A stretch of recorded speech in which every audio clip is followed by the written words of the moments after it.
99 coming in with the 100 bomb already. I haven't even started yet, man.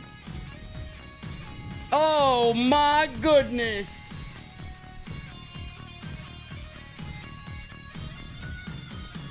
Ladies and gentlemen,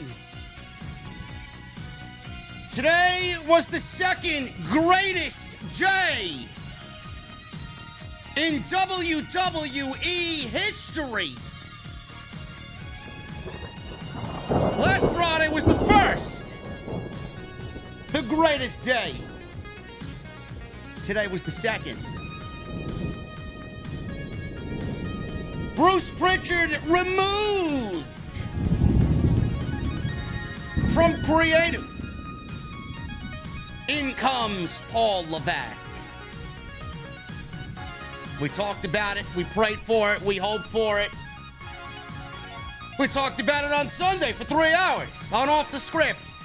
And I wake up this morning and God granted us such a beautiful day to begin our work weeks, man. Nobody's gonna miss you, Bruce. Nobody's gonna miss you, bro. Monday Night Raw tonight in Madison Square Garden. A new era begins. But not much happened. I will explain why. And I will explain the subtle changes that you saw and felt tonight inside Madison Square Garden.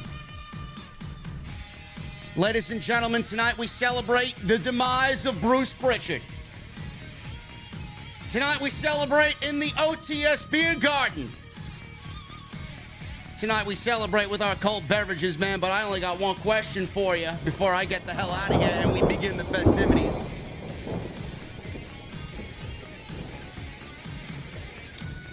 What the fuck are you guys drinking?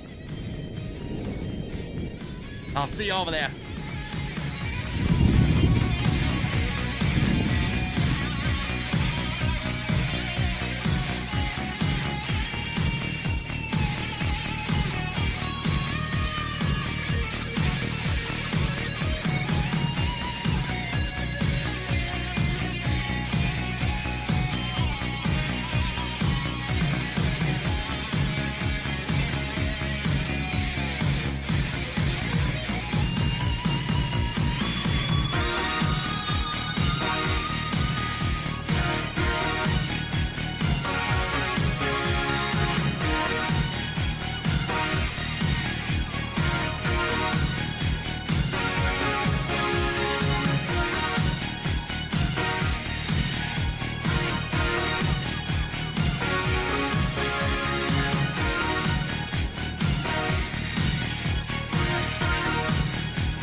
Is AEW successful?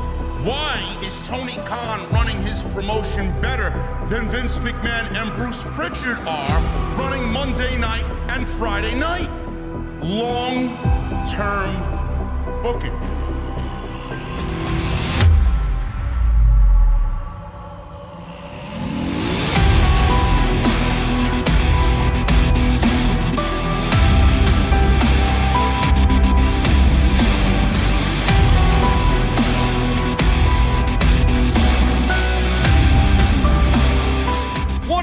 Guys, thank you so very much for joining me right here on Off the Script. This is your Monday Night Raw post show for July 25th, 2022. I am your host, JD from New York.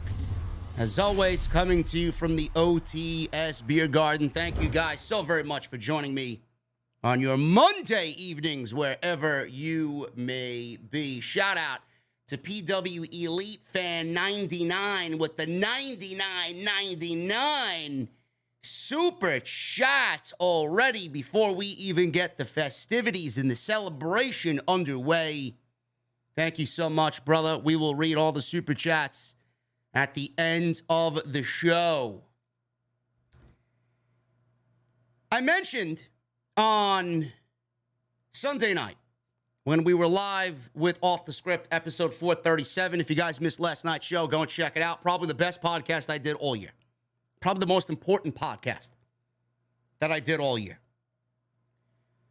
I said, don't expect change right away. Don't expect change right away.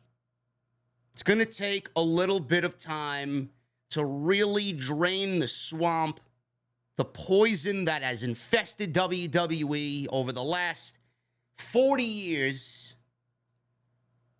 Don't expect change right away. We all woke up on Friday morning and Vince McMahon was gone. Vince McMahon retired. Good riddance. I hold nothing back. I don't regret anything I said about Vince McMahon. Fuck Vince McMahon. He's here, and he created all this, and we do what we do because of Vince McMahon. Yes, I heard it all. But fuck Vince McMahon. And especially after today, nearly $15 million that was not accounted for, not out of Vince McMahon's pocket, and actually company money that they found, and I'll go over the report today, that is going to nail Vince McMahon and get him into, I don't think, a situation he's going to be able to get out of. He may be looking at jail time for what they found today via the Wall Street Journal. Friday, Vince McMahon was gone. Monday, we wake up today, and Bruce Pritchard has been removed from head of creative. All aspects of creative are now in the hands of Paul Levesque. Triple H is now head of creative for Monday Night Raw and Friday Night SmackDown. I am still wondering what is going to happen with Tuesday night, because we all know Bruce Pritchard was in charge of NXT. He was the man that everybody answered to in NXT. Now, I would assume that Triple H will have a say in what happens there. I assume Triple H will have Shawn Michaels now completely run NXT, and I'm going to be very curious to see how different NXT is now that Bruce is removed from the creative aspect on Tuesday night. Are we going to go back to what we felt during NXT Black and Gold? Are we going to get something that resembles NXT Black and Gold just a little bit on Tuesday night? That is tomorrow, and we'll worry about that tomorrow. But it did cross my mind today with the news. Paul Levesque was named head of creative in an official statement from World Wrestling Entertainment. They said, and I quote, WWE and its board of directors today announced the appointment of Stephanie McMahon and Nick Khan as co-chief executive officers. Ms. McMahon has also been appointed chairwoman of the board, and Mr. Khan will continue to serve as a member of the board. These appointments follow Vince McMahon's retirement announcement on Friday, July 22nd. We are grateful for the opportunity to lead WWE together with our unmatched management team, said Stephanie McMahon and Nick Khan. We recognize this as a tremendous opportunity and responsibility, and we look forward to serving the WWE universe. We all knew that coming into this morning. The head of the snake has been cut off. Vince McMahon is gone. Now our target was on Bruce Pritchard. Additionally, WWE executive Paul Levesque will assume all responsibilities related to WWE's creative team, in addition to his regular duties as head of talent relations. This is the second greatest day in WWE history. I don't care what these men have done in the past. The past is the past. We appreciate the past. We will always go and fill our fucking void of the past. Now it is time we look forward to the future. This company and this brand creatively have been absolutely dreadful for the longest time. And now true change is on the horizon. This is why I say this is the greatest day and the second greatest day in WWE history, because nobody expected this day to come as soon as it did in all of WWE. I don't even think Triple H expected this day to come. So with this news, Triple H is now leading Monday night and Friday night. You all know, every single one of you know what the black and gold meant to me. Every aspect of the black and gold was perfect. Everything about it. The presentation, the entirety of what they did as far as television and takeover, the commentary team, the way that they built superstars, the feuds that they did, the rematches that we never seen, like we see on Monday night and Friday night, the video packages and the cultivating of young talents. Everything about it was perfect. I said this for years. Everything that happened down there should have been the way. Triple H was cultivating a brand that was and should have been the future of the company. Everybody wants to claim, I seen some fucking bad eggs online today. Oh, well, nobody wants to see Triple H run the main roster like NXT. You should want to see Triple H run the main roster like NXT, because NXT was the WWE's best thing going for the time that it was around before they fucking killed it. Triple H did so much to give the fans hope of a better future. And then they wiped his legacy away. They burned his fucking house down, and they didn't give a single fucking shit. Wiped his legacy away, fucking killed his brand, fired his whole team, fired his roster, made him look like a fucking incompetent fool. Meanwhile, we all knew, the smart ones knew, the day oneers knew that what he did down there should have been the way. Then we got NXT 2.0, all the bullshit that you hear, right? Oh, it was Triple H's idea to do 2.0. William Regal's out there saying it was always in the plans to do 2.0. Fuck off. Absolutely was not. I don't believe that for a single solitary fucking second. 2.0 came about because they couldn't cut it against AEW, and they needed somebody to blame. And they blamed Triple H and everybody that was associated with Triple H. It was the plan all along. Give me a fucking break. There wasn't one fucking thing wrong with NXT. Not one. There wasn't anything wrong with it that you needed to fucking kill the whole brand. They wanted to punish him, and that's what they did. So now we come to today. The greatest comeback story in the history of this company. Triple H. Triple H fucking near death. Nobody expected him to come back. Vince McMahon gets himself into hot water. Probably on his way to fucking prison, if all things go correctly. His son-in-law and his daughter now are king and queen of WWE. Absolutely perfect. If you're not happy with this move, or I should say, if you are one of those fucking irrelevant geeks out there that claim that this is wrong and we need to bow down to Vince McMahon and give Vince McMahon praise, the fuck out. The fuck out. The fuck are you talking about, man? We waited for this day for fucking decades, and now it's here. Now you want to complain that we need to thank Vince McMahon? Fuck Vince McMahon. The fuck do I care? He did what he did. Great. I thank him. Goodbye. Now it's time for a new regime. Now it's time for change. It's almost as if these people wanted Vince McMahon to remain in there for another 20 years. Everybody expects change. I expect change. You expect change. Everybody expects change. You're not going to see change immediately. I said, give it 6 to 12 months. Easy. Easy. You were not going to see change tonight. Why did anybody expect change? I said this on Sunday night. Why are you expecting change on night one? None of us realized what the fuck was going on coming out of that podcast on Sunday night. Nobody knew that Triple H was going to be appointed head of creative. Nobody. I was thinking ahead of everything else.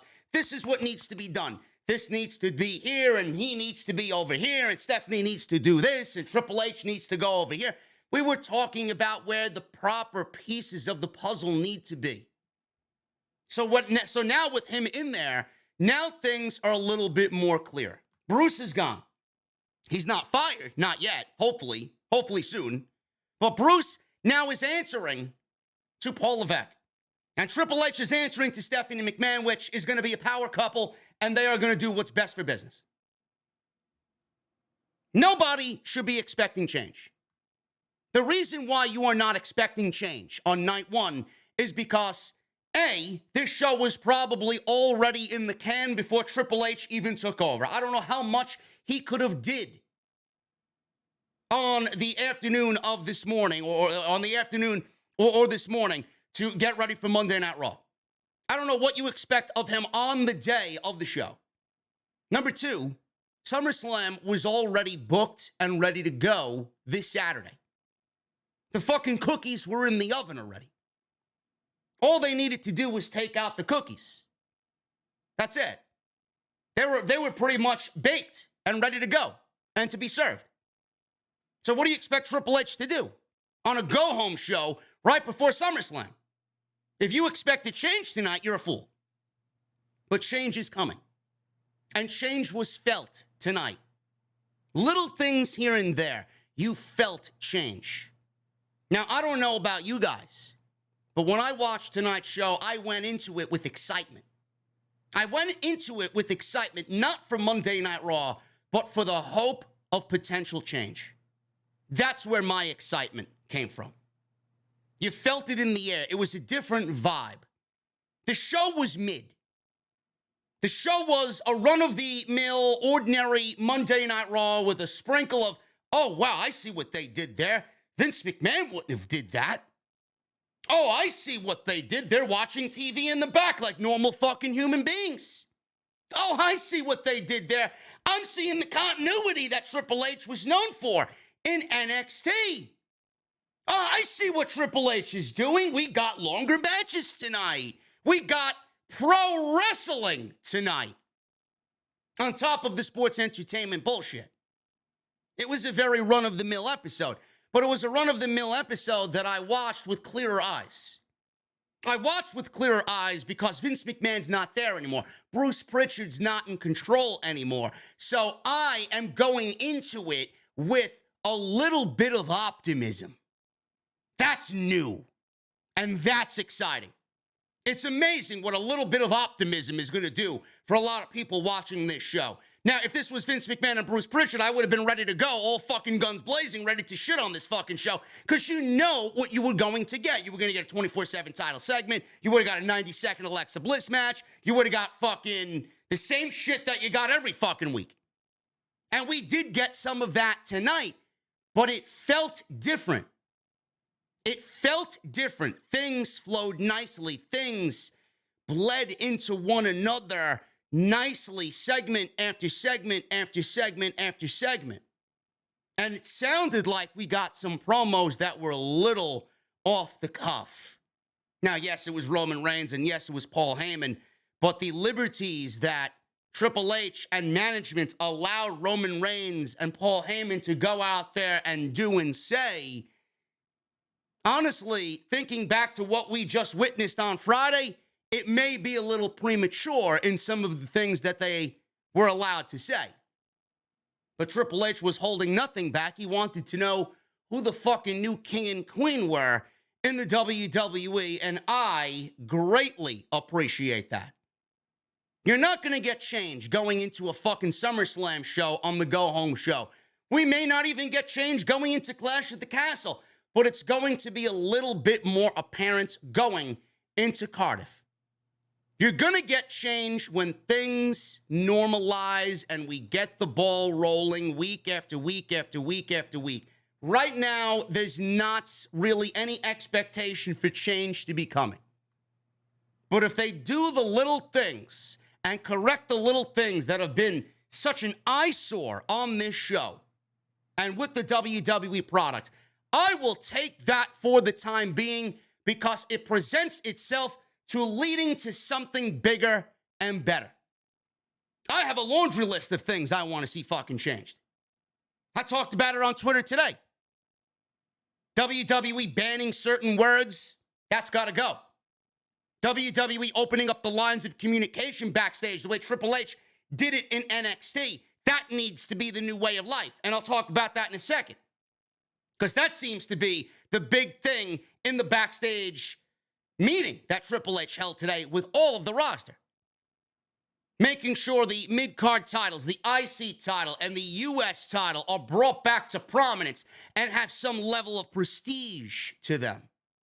Promos, bullet points, instead of scripting everybody to sound robotic. The commentary team, sending them out there and having them be a little bit more organic. Not piping in fake crowd noise every single time because you're operating with a dead product. And you need to enhance the show to give off an exciting vibe when there is none. We don't need to do that anymore. WWE burning the 24/7 title, which we saw none of tonight. It's a positive change. Bruce Pritchard absolutely would have booked the 24/7 title on the fucking show because it was ha ha ha to Vince McMahon. There's no ha ha ha anymore. Now it's time for the big boys to play. Making sure the tag team division is revitalized. Revitalized tag team wrestling. There's a lot that I would change. And there's a lot that is going to change. But for anybody to expect true change right now on a go-home show, all because Triple H is in charge completely over creative, and because we're in Madison Square Garden, you're a fool to expect change today. We've waited how many years for Vince McMahon to finally be gone? I think we could wait a little bit more to see Triple H develop this show and develop SmackDown into something that we know it can be. Triple H held a backstage meeting today, right before Monday Night Raw, with all of the roster. A new report from Fightful states that Triple H held a talent meeting before Monday Night Raw at Madison Square Garden. And those in contact with Fightful were said to be pleased with the way the meeting went down. There's a feeling of optimism. It's exactly what I said. There's optimism there from the fan base as well. Stock was up 8.44% today. So obviously, there is hopefulness. There is optimism, not only with the fans, but the people that have invested their money in this company. And that is a great sign for Stephanie taking over and Triple H taking over, because there were people who did not give them any benefit at all to run the company better than Vince McMahon. Everybody thought immediately our stock's going to tank. Nobody trusts Triple H. Nobody trusts Stephanie. Everybody trusts Vince McMahon. The stock was up almost 9% today. That says a lot. That's tremendous. Optimism. Optimism. Everybody feels optimistic. Everybody feels optimistic because they feel that true change finally could be instilled in the company. The report continued, noting that Triple H promised the talent a level of transparency that some felt wasn't present during the previous regime. He said that he wants an open line of communication between himself and the talent. This is exactly what I talked about on Sunday night during episode 437. Everybody that was in NXT gave you the answer of, we love NXT. Those who went to the main roster and went back down to NXT, they always compared the differences between the main roster and NXT. The environment that Triple H created at the Performance Center and the environment that Vince McMahon created on the main roster. Walking on eggshells and barely seeing management, barely seeing Vince, Bruce ignoring you at every whim on the main roster. Triple H having an open door policy. If you have an issue, if you have a problem, my door is always open. You come and talk to me and we'll fucking fix it. That's exactly what Triple H is doing here on the main roster. So nothing has changed in regards to Triple H. A happy roster is a happy fucking company. A happy company is happy investors. Happy company is happy fans. I don't understand what's so problematic about this. What is so difficult? Triple H is taking what he did in NXT and now he's applying it on the main roster. A level of transparency. Triple H will always be present. If you have a problem, you go and speak to him. He will be around. This is fantastic. Do you know what that does for somebody's morale? Do you know what that does for somebody that feels like they don't have a voice in the company? If Triple H is opening his door to you, then you feel at ease. Everybody loves Triple H. Everybody adores Stephanie. So when they open up the lines of communication and they leave that transparency out there and have that open door policy, everybody's going to feel welcome. Everybody's going to feel equal. Nobody's going to be left out. And that does a lot for somebody that needs to go out there and perform. That does a lot for somebody that's got to get in that car, that rental car, and drive to the next fucking city wondering, do I belong here? Do I really belong in the WWE? Do I even want to be a professional wrestler? How many times have you heard people leaving the WWE claiming that Vince McMahon and WWE Bruce Pritchard have killed their passion for the product, killed their passion for the industry? Triple H is not going to allow that. Triple H is not going to allow that. Triple H is not going to allow NXT talent to be called up and then sit in catering for fucking 9 months. Triple H was on record saying, we are not going to call anybody up from NXT unless there is a 6-month game plan. Those are words directly out of his mouth. Vince McMahon abandoned that. Vince McMahon called Triple H talent up from NXT and then toyed with them, buried them. He was excited for 2 weeks and then got bored of them. Like a fucking greedy bitch, Vince McMahon was.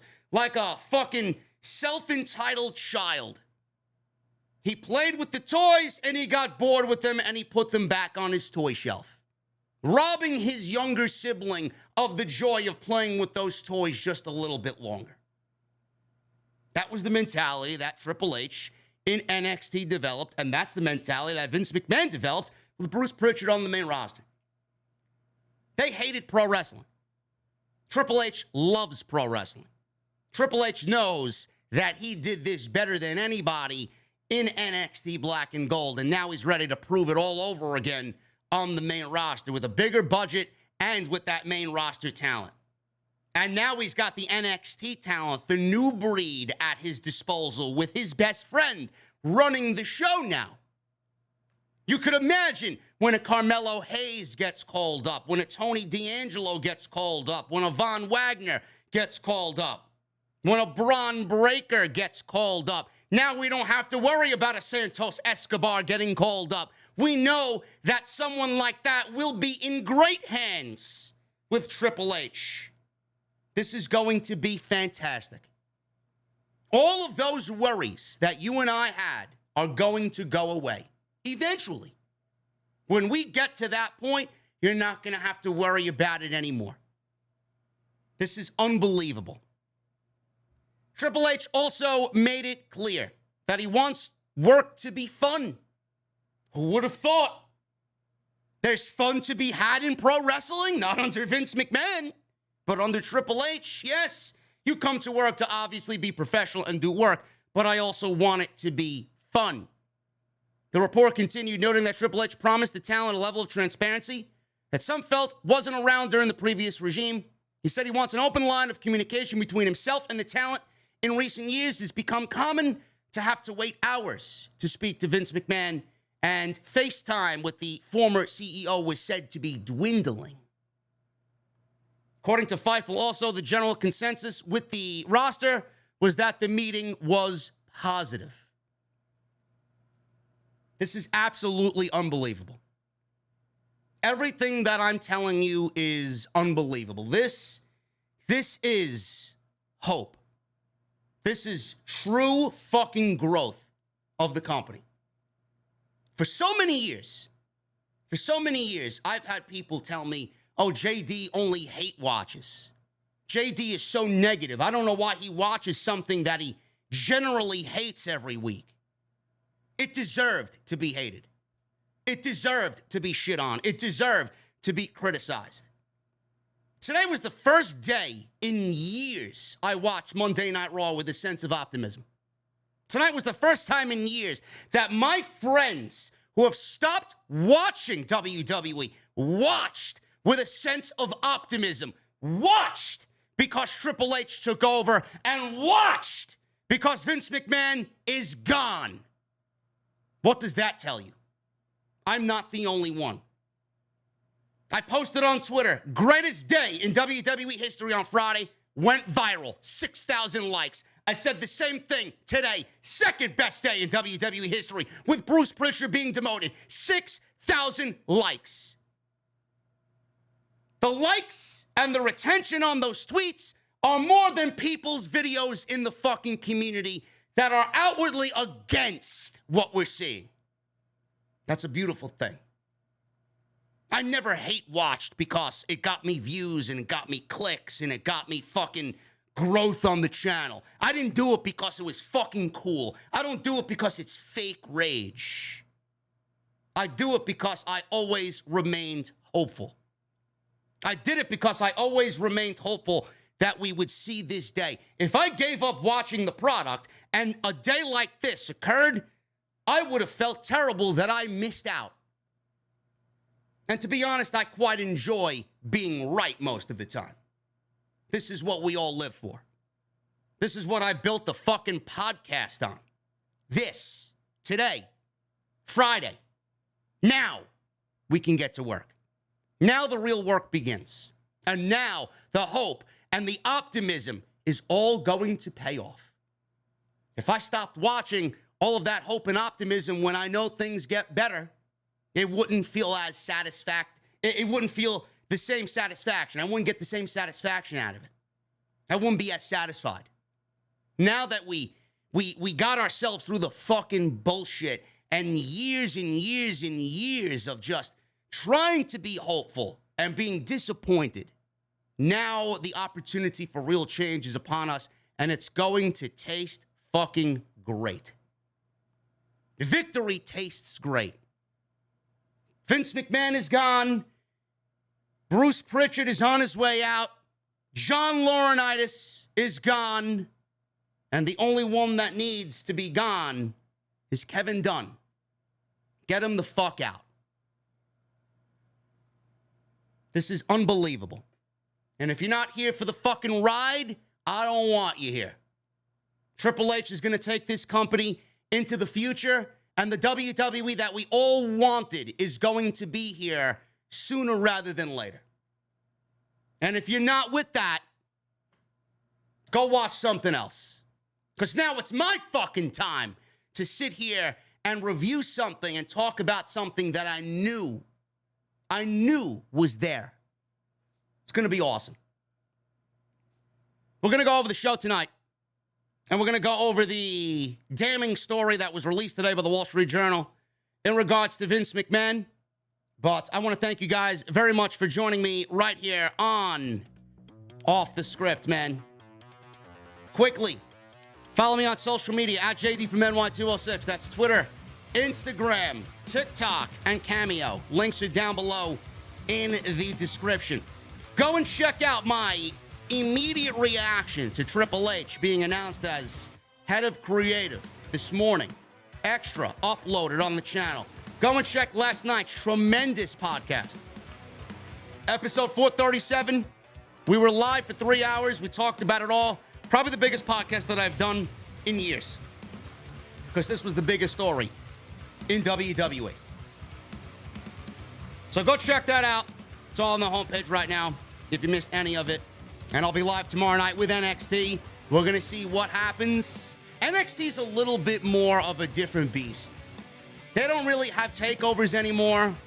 I'm going to be very curious to see what creative changes we see on NXT because they're not really building towards a pay-per-view. Nothing has been announced as far as a pay-per-view is concerned with them. So the potential for change is a little bit more open there. It's a little bit more as far as Monday Night Raw is concerned, we're not going to see it, but change may happen quicker on Tuesday night than it will on Monday and Friday. But we will be live on Tuesday night tomorrow because I'm very curious to see what Triple H does if he does have a hand in eliminating Bruce from Tuesday night and really getting NXT back on track. Make sure you guys hit that subscribe button down below. Turn on the bell for notifications. After today, man, we are only 200 away from 135,000 subscribers. So to everybody that's new, that just found the podcast, thank you guys very much. To everybody that found me on Twitter and is new on Twitter, thank you guys very much. Turn on that bell. Hit that thumbs up. We already got 1,000 likes, guys. We're not fucking around tonight, man. Minimum 2,000 likes minimum on OTS tonight. We got the super chats coming in. You get them on in. We're going to hang out at the end of the show and do our thing. We already got 2 $100 bombs. We got one by Latino 46 Heat. And we got one by PW Elite Fan 99. You guys are fucking savage, man. Thank you guys for the major support via the super chats. So get them on in. Also, hit that join button. We are VIP only on Sunday night, man. And from the word that I got from Hoolagrim, who's one of my trusted VIPs and one of my trusted generals in the chat, it was incredibly fun last night. So if you guys want to be a part of this great community, man, on Sundays we do VIP only, and we'll be doing some hangouts as well. I think I may start one this week on Thursday. I'll let you guys know. Make sure you guys hit that join button down below. And tonight's show sponsored by Manscaped, manscaped.com. You guys are going to use that code JERRYDE for 20% off and free shipping. Manscaped.com, the leaders in below the belt grooming. Let's get into Monday Night Raw, man. I want to talk about the subtle changes, the little minor changes that we got tonight on Monday night. It wasn't a lot. It wasn't anything major. But there were some dialogue pieces and there were some noticeable... There was a noticeable feeling in the air that this show was under new guidance. So, we started the show off with Roman Reigns. Roman Reigns is the first thing that we see on Monday night. Legitimately. It was the first segment of the show. Before that, Monday Night Raw started off with a hot brawl between Logan Paul and The Miz. So we got no then, now, forever bullshit. We got no Monday Night Raw theme song, none of this shit. And we go right into the show, and Logan Paul and The Miz are brawling in the middle of the ring. Referees and Adam Pearce and officials are breaking this thing up. We didn't get no show starting off with a fucking in-ring promo that is interrupted, and then interrupted, and then interrupted. That leads to a tag team match. That leads to a 6-man tag that just has Bruce and Vince all over it. We didn't get none of that starting the show. We got Monday Night Raw starting off hot in Madison Square Garden. And that was tremendous. That itself, you could tell right away that something different was in the air. So after Logan Paul and The Miz are cleared out, we got Roman Reigns in the middle of the ring. Obviously, he tells Madison Square Garden to acknowledge him. We got some really great camera angles of Madison Square Garden. Legit sellout for MSG tonight for Monday Night Raw. And WWE was actually struggling to sell out Madison Square Garden not too long ago. House shows they were struggling to sell out. And tonight, of all nights, they sold out Madison Square Garden. I don't think it had anything to do with Vince McMahon being, removed, and Vince McMahon retiring, and Triple H being named head of creative, or Stephanie McMahon being chairwoman of the board. No, I don't think that has anything to do with it. I just think that it's right before SummerSlam, and SummerSlam is the third biggest show of WWE's calendar year, and it's the summer, and people want something to do. People stay out late, kids are home from school. Why not? Let's go to Madison Square Garden and have a good time at the Garden watching WWE live. I don't think it had anything to do with what's going on right now and the changes that are being made internally with WWE. So Reigns told the wise man, Paul Heyman, he doesn't want to talk. He doesn't feel like talking tonight. So Heyman took the microphone. He said, ladies and gentlemen, welcome to the island of relevancy. Started hitting his microphone. His microphone went out.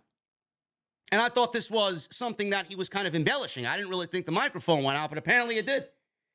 So the microphone came back on, or he got another microphone, and he pointed over to the timekeeper's area, and he says, we have a sound guy who must be from New Jersey or something.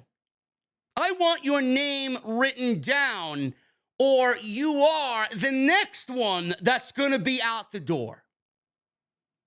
So Paul Heyman stepping over that line and using the words, or you're going to be the next one out the door. Kind of bringing attention to everybody that is being removed or will be removed from the WWE positions that they currently hold. So I LOL'd immediately because you all knew what he was talking about. Heyman said Sunday marked 700 days of the title reign of Roman Reigns. Now, I could have swore that it was more than 700 days. Maybe I was wrong, but I was certain that it was definitely over 700 days. 700 days of the title reign of Roman Reigns, and he said it plays into the hands of Brock Lesnar, who likes to reign on parades. Heyman said Lesnar ruined the parties of Randy Couture, The Undertaker, and John Cena. Heyman said Reigns takes it personally because he's tired of being tied into the legacy of Lesnar. You think of the Knicks, you think of the Celtics, you think of the Yankees, you think of the Red Sox, you think of Hogan, you think of the Macho Man, Randy Savage, you think of Stone Cold, you think of The Rock. He said after this weekend, you won't have to think of Brock Lesnar again. Heyman said this will be their last match together. I will believe it when I see it. And Reigns will whip Lesnar. Reigns looked over towards Paul Heyman and nodded yes. Heyman said his tribal chief has nothing to say tonight because he can't stand the sound of Brock Lesnar's name.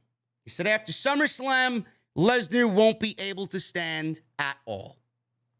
So Austin Theory interrupts Roman Reigns and the Bloodline. He came out, microphone in hand, Money in the Bank briefcase in hand. Reigns turned and he looked very nastily at Austin Theory. Another one of those things that I hope Triple H changes is giving people back their names. I want Austin Theory back on television. I want Pete Dunne back on television. I want Tommaso Ciampa back on television. And for the love of fucking God, Paul Levesque, bro, I want Dominik Dijakovic back on television. That's what I want. And I think we'll get there. So Theory's out there, and he said something to Roman Reigns, and he told New York to take it easy on him. Oh, actually, that was Roman Reigns. I'm sorry. Theory came out, and I'm skipping ahead because I'm excited. He marched out. Theory looked at him and was laughing. He said he will get his United States title back. He will walk down to the ring and cash his Money in the Bank contract against Lesnar or Reigns and be the new undisputed WWE Universal Champion. So Reigns asked Theory, well, is that it? Are you going to stop right there? Or are you going to get in the ring and embrace your tribal chief? Don't be scared now. So then he tells New York, why don't you guys take it easy on him? I know he's nervous. He told New York to take it easy on him. And then he says, wise man, we like this guy, right? We like Theory, right? Heyman says, yeah, he's all right. He's an all right guy. Reigns said Theory has no clue what he's doing with that briefcase.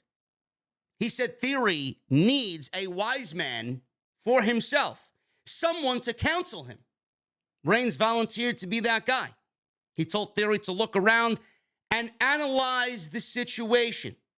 This is where you know who's running the show. Otherwise, this line wouldn't be in there.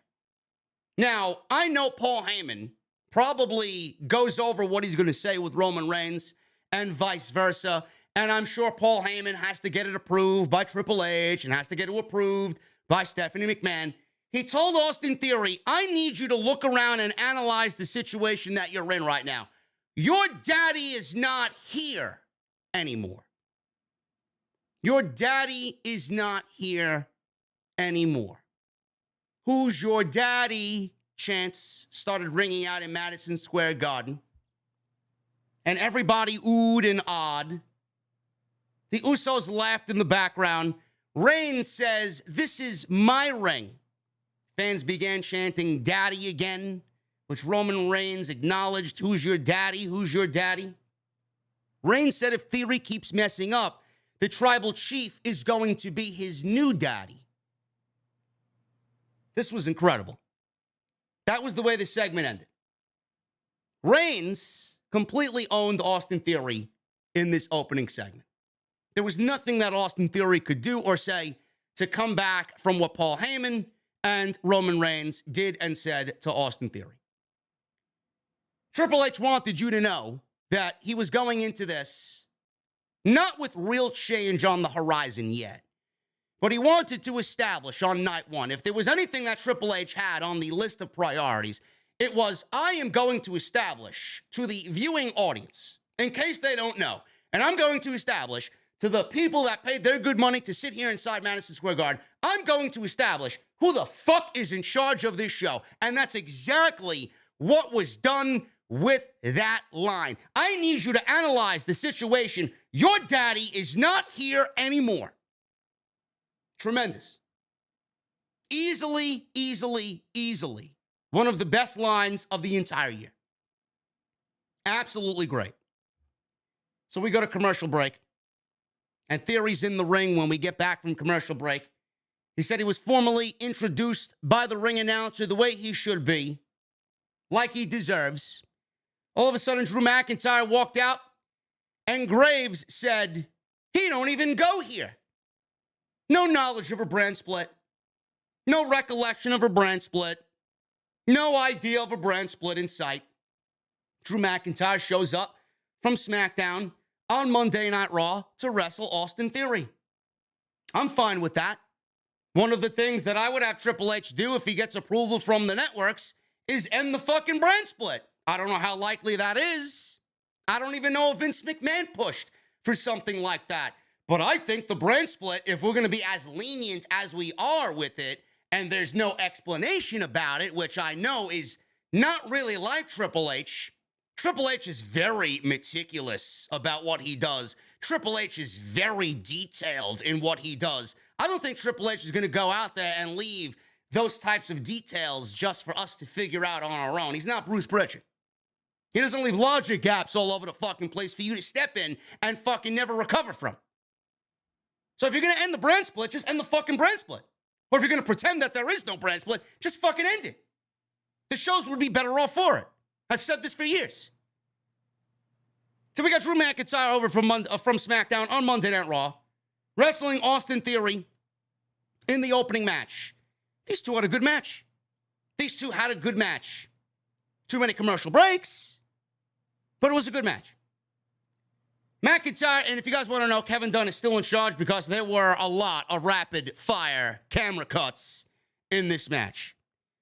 McIntyre hit a Future Shock DDT, set up for the Claymore kick, but Theory rolled to the outside to avoid the Claymore kick. McIntyre went after him, dropped him into the announce desk. We go to commercial break. Theory briefly took the advantage after driving McIntyre into the steel steps. McIntyre came back with a nice-looking vertical suplex and a spine buster for a 2 count. McIntyre was setting up for the Claymore again, and all of a sudden, there's that lack of fucking detail. Brand split. Where the fuck is the brand split? We got more SmackDown guys coming out there, man. We got Sheamus. We got Ridge Holland. We got Butch. Let me at him, Scoob. He's out there fucking doing his Scrappy Doo impression. Pete Dunne. Jesus fucking Christ. Paul, please. Can we get Pete Dunne back? Please? It's gotta be changed. I'd be hilarious, man. I'd be laughing, LOL, if they actually changed his name back to Pete Dunne. So they come out there and they cause a DQ. So we can't get away from the DQ. New regime, same fucking result. DQ ending. After a nice 10-minute match between McIntyre and Theory, I don't even know why they wrestled. Maybe they're trying to tease you about this being a potential match somewhere down the line. I actually predicted I actually predict it. I don't think this is going to happen because I honestly feel different after tonight, and I'll tell you why. I honestly, before Triple H took over, I predicted that Austin Theory was not going to cash in on Roman Reigns or Brock Lesnar. I thought that they would go with Roman and McIntyre at Clash of the Castle. McIntyre would win the title, and then Austin Theory would cash in, leaving everybody fucking pissed at Clash of the Castle. And I predicted that Theory would be the champion coming out of the Cardiff show on Labor Day weekend, and that we would get Theory versus McIntyre as the major program on SmackDown. Now, I feel a little bit differently after tonight, and I'll get into that in just a second. But we got a DQ. We can't avoid the DQ ending, man. New regime, same old shit. But it felt different. It felt different. So we go to commercial break, and I even said it on Twitter. We're coming back to a fucking tag team match because of the way that they went into the commercial break. So that's exactly what we got. So we got Austin Theory and Drew McIntyre ending in a DQ. McIntyre wins by DQ because of the Brawling Brutes.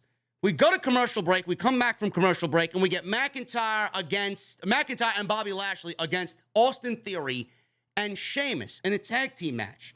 So this went 12 minutes. So combined, this went over 20 minutes. So the match started during the commercial break, like I said. Sheamus was laughing at McIntyre, and he was going and beating down Bobby Lashley. The crowd was chanting, "We want Bobby, we want Bobby." Sheamus tried a fake tag to Austin Theory. So we go on through the match. Lashley's in there. He gave Sheamus a delayed vertical suplex before giving Theory a flatliner. Lashley went for the spear. Theory went through the barricade, but Sheamus, well, he was about to do that little thing around the barricade, was Bobby Lashley, but Sheamus caught him with a big jumping knee, took him out, and that was awesome. So McIntyre then wiped out Sheamus. Sheamus poked him in the eye, gave him a white noise on the outside. Theory set up for his finish, but all of a sudden, Dolph Ziggler was out there, and he distracted Austin Theory, and Lashley slipped out. He applied the Hurt Lock on Austin Theory because of Dolph Ziggler's interference. At this time, we're getting the Brawling Brutes kicked out of the arena because they were jumping about ringside. They were trying to attack Drew McIntyre. McIntyre threw Butch over his head. But all while that was happening, we got Bobby Lashley winning the match via the Hurt Lock on Austin Theory. Austin Theory tapped out very, very quickly, and the babyfaces win this match. Austin Theory, I believe, is 0-7 since he won Money in the Bank. 0-7. And that's the mentality that Vince McMahon had with Austin Theory or any Money in the Bank briefcase holder. They have the briefcase. They have a guaranteed title shot, so he could lose as many times as he wants. He's still got a contract for a guaranteed championship match. So all of this, we get McIntyre and Theory. We get the Brawling Brutes out there causing a DQ. This leads to a tag team match. There was a lot of wrestling tonight. There was a lot of wrestling in this segment. It felt different. I don't know why it felt different, but it felt different to me. Maybe it was because Triple H was there and we saw continuity that really wasn't present when Bruce Pritchard and Vince McMahon were running the show. So we got a lot of wrestling. Everything flowed nicely. They took their time. They filled the majority of that first hour with wrestling. Austin Theory taps out. He leaves the ring, walks up the ramp. He interrupted the Bloodline earlier in the show, right at the top of the hour. So he's walking up the ramp, and who do you think meets him at the top of the ramp right before he rolls through the curtain? We got the Usos coming out and double super kicking Theory, leaving him wasted on the floor. Roman Reigns comes out. He takes the briefcase. He puts it on Austin Theory's chest and says, "You're going to need this on Sunday. And I know you're going to cash it in, but if you do, make sure it's the right decision." We had segments that flowed one into the other, into the other, into the other. The beginning of the show started with Miz and Logan Paul. Outside that, we got Reigns and Theory. McIntyre comes out. He's obviously staked claim at the Universal Championship. Sheamus and McIntyre will be wrestling on SmackDown. We got those two in the ring, and they're picking up their storyline to lead into Friday. Theory is defending he's going up against Bobby Lashley. Bobby Lashley's defending the United States Championship at SummerSlam. So we got all of these storylines intertwined together in the opening match. And then, after the match is over, Roman Reigns and the Bloodline come out and confront Austin Theory on him teasing a cash-in at SummerSlam. We built McIntyre and Sheamus. We built Theory and Bobby Lashley. We built Roman Reigns and Brock Lesnar. And we built Austin Theory cashing in the Money in the Bank briefcase against either Reigns or Lesnar, all within the first 45 minutes. And everything flowed one into the other, into the next, into the next, into the next. Now, that's not present during the Bruce Pritchard, Vince McMahon show, but that's present during a Triple H show, because that's exactly what Triple H did in NXT. The way you saw the first 45 minutes of this show play out was exactly the way Triple H booked NXT Black and Gold. That is the change that you're going to see immediately. You're not going to see the Ciampa Gargano storylines present on day one. You're not going to see takeover level fucking shows on day one. That is the change you are going to see on day one. And if that is the only change we get right now, we should be very fortunate, because that is something that we are not accustomed to on Monday night. I am very pleased with that. I am very happy with what we saw. I thought the first hour of Monday Night Raw was better than any first hour in all of 2022. And that is all because of Triple H. Now, I said Austin Theory. I gave you my prediction for Austin Theory at Clash of the Castle. I'm actually going to retract that. After tonight, and I don't really know if you guys feel that same way, but I have a feeling that with Vince McMahon not there, I have a feeling Vince McMahon was going to strap the rocket to Austin Theory. I really do. I have a feeling Vince was going to give him the world title. I just had a feeling. But now with Triple H in charge, and I don't think this is the case, but it certainly felt like it, Austin Theory had a very rough first hour. He got toyed around with. He got fucking thrown around. And this could be wrestling booking 101. You know, they could play it up and bury the guy, and then he ends up winning the fucking title on Saturday night at SummerSlam. You know, it would be stereotypical WWE Wrestling 101 booking. But I just feel like Triple H sent Austin Theory out there and booked him tonight to look like a fucking loser as a way to say ha ha ha to Vince McMahon. Now, I may be wrong on that, but that's the vibe that I got. Let me know what you guys think about that, if you feel that way or you felt the same way about Austin Theory tonight. But Austin Theory still, to me, is the future of the company. He will be one of the future pieces of the company, and from what I know, he is very, very much liked backstage. And they have high hopes for him in WWE, and he's great. He's great. Do I think he should be world champion at the age of 24? No. I don't think he should win the title at all. I think we have a couple of more years before we even start discussing that. The only one that should really be talking about absolutely definitive having the world championship is Cody Rhodes, and he's not even there actively. Or Seth Rollins, one of the other. So we'll see what happens with Austin Theory, but that's the vibe I got with him. Rey Mysterio. We got a beautiful Rey Mysterio video package highlighting some of his great moments. And then we got Kevin Patrick interviewing Dolph Ziggler backstage. Kevin Patrick interviewed Dolph Ziggler backstage, and he actually asked, holy shit, we got a fucking explanation. He actually asked what he was up to in regards to Austin Theory. Now, if this was Vince McMahon and Bruce Pritchard, I would assume that we would still be waiting for a fucking reply. Patrick said to Ziggler, why are you out there with Austin Theory? Well, what is your problem with Austin Theory? Why? Most important question in all of wrestling. Why? So Ziggler says, it's simple. I think he needs to be taught a lesson. He says he's seen so many come and go, and he has accomplished a lot so quickly, but he hasn't earned it. He says he's almost as handsome as him, and he's one hell of an athlete. AJ Styles then all of a sudden walks in and says he can appreciate what he's doing to Austin Theory, because they had a little bit of a back and forth, did AJ and Austin Theory. In all of a sudden walks Otis and Chad Gable. Gable shushed him. And Gable said that they're jealous of Theory because he's accomplished more than them already in his young WWE tenure. Gable said he and Otis want to beat the jealousy out of both of them. Styles accepted, Ziggler smiled and agreed. And we got a Ziggler-Styles tag team against Alpha Academy later tonight. Don't really care about a Ziggler and AJ Styles tag team, but I've seen worse. Rey Mysterio's in the ring. We're celebrating 20 years of Rey Mysterio. He made his entrance with Dominik. And everybody's like, who's going to betray Rey? Who's going to destroy Rey on his 20-year birthday in WWE? Will it be somebody new? Will Edge be making his return? I heard Edge was not at the show tonight because of a delayed flight. It's been happening a lot often lately with people that I know, delayed flights all over the United States. Just the way of the world right now.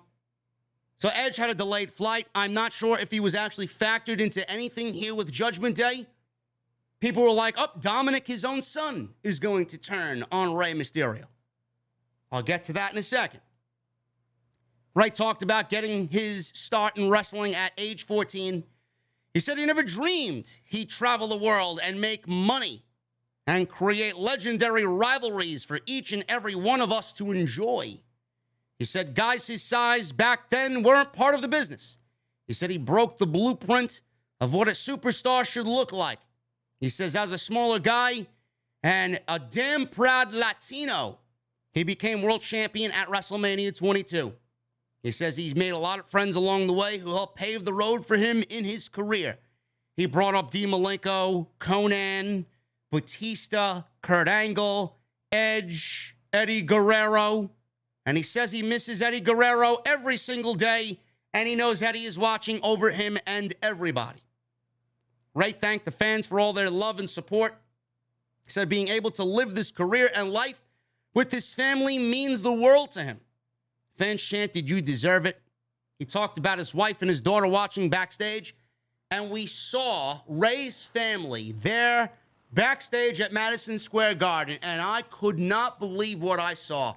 My jaw hit the fucking floor on what I saw. I saw a group of people not watching TV, all fucking sideways and all loopy, like Kevin Dunn and Vince McMahon and Bruce Pritchard had them fucking watch TV. We saw Dominik and Rey Mysterio's family watching TV straight on. They were watching TV at a normal angle. Change. If there's anything that tells you that there's a new regime in WWE, it's the way people watch fucking TV on WWE programming. Unbelievable. So, then he talks about Dominik. Dominik, his son, he's proud of Dominik for the man that he's become. He said one day he will be representing the Mysterio legacy when he's no longer there. I love you, son.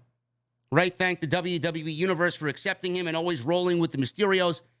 And for the 20 dopest years, I thank you. He brought up he's celebrating 20 years in Madison Square Garden. And he pointed at the fans once again and thanked them in Spanish. Finn Balor and Damian Priest all of a sudden walked out. On one side did Finn Balor and the other side on Damian Priest. They walked out of the crowd almost as if you guys remember Raven's Flock from the old days, WCW, ECW, they came from the crowd. No entrance music, even though Alter Bridge and The Other Side is a great fucking theme song. No Alter Bridge tonight. But they came out through the crowd, and I like that little subtle change to them. I would love to see them do that a little bit more often. I think it fits the vibe of the group. So, we got them approaching the Mysterios, and then we get the tag team match that was scheduled to take place. It's Rey and Dominik Mysterio versus the Judgment Day. So everybody was holding their breath. Is Dominik going to turn? Is Dominik going to turn and join Judgment Day? We didn't get any of that. We actually got a normal tag team match, and we got a pretty damn cool fucking ending. So the match itself wasn't all that great. The ending was great, though. So Priest, he tried for a razor's edge on Rey Mysterio.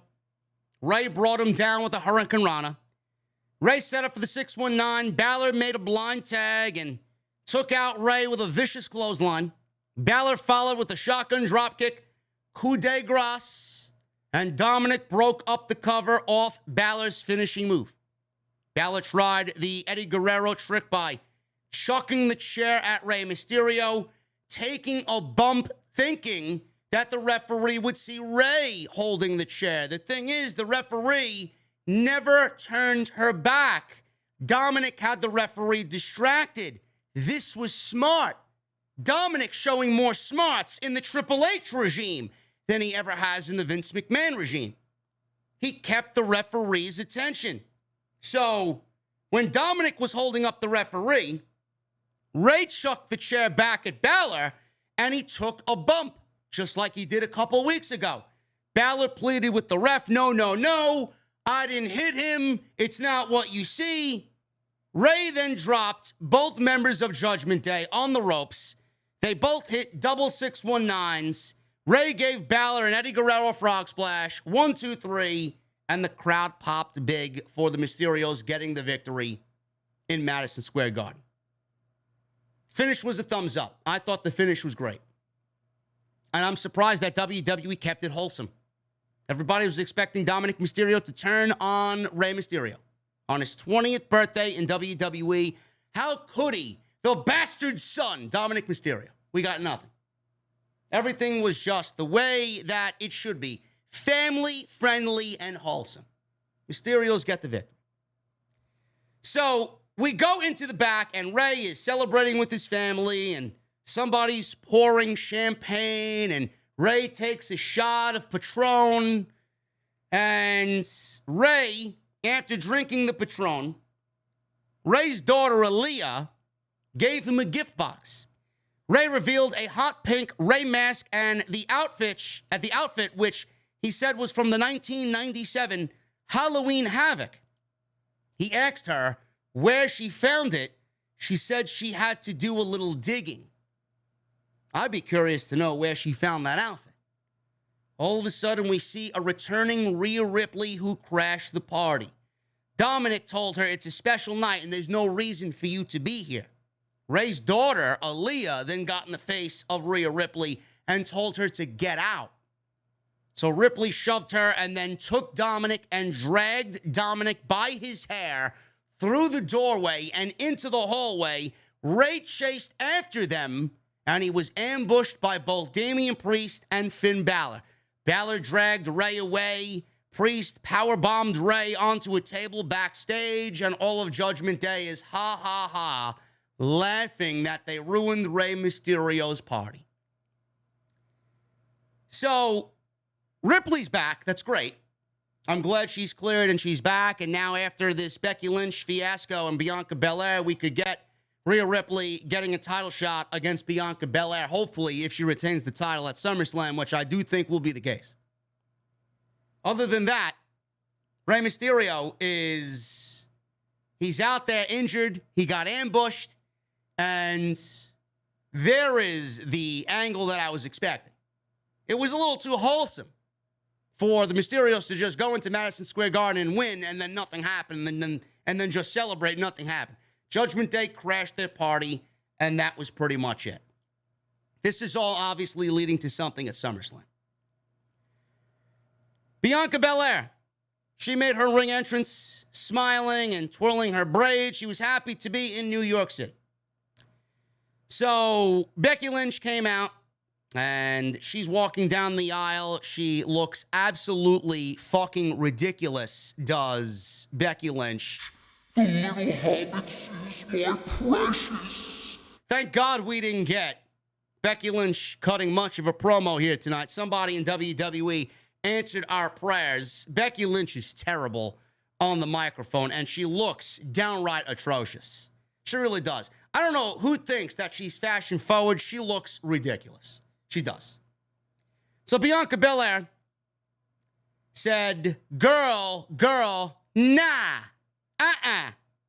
She said she is the EST, and the EST didn't come to Madison Square Garden to listen to her run her mouth.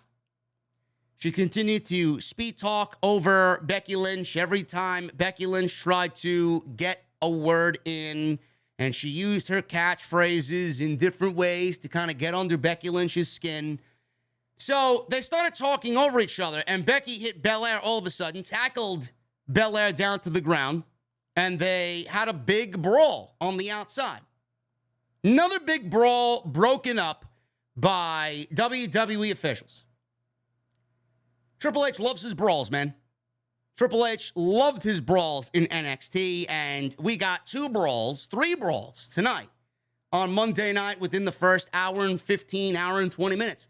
We got Logan Paul and The Miz starting the show off with a hot brawl. We got the Mysterios and Judgment Day in a brawl backstage. We got Bianca and Becky Lynch in a brawl out here. Seth Rollins and Matt Riddle at the end of the show had a brawl.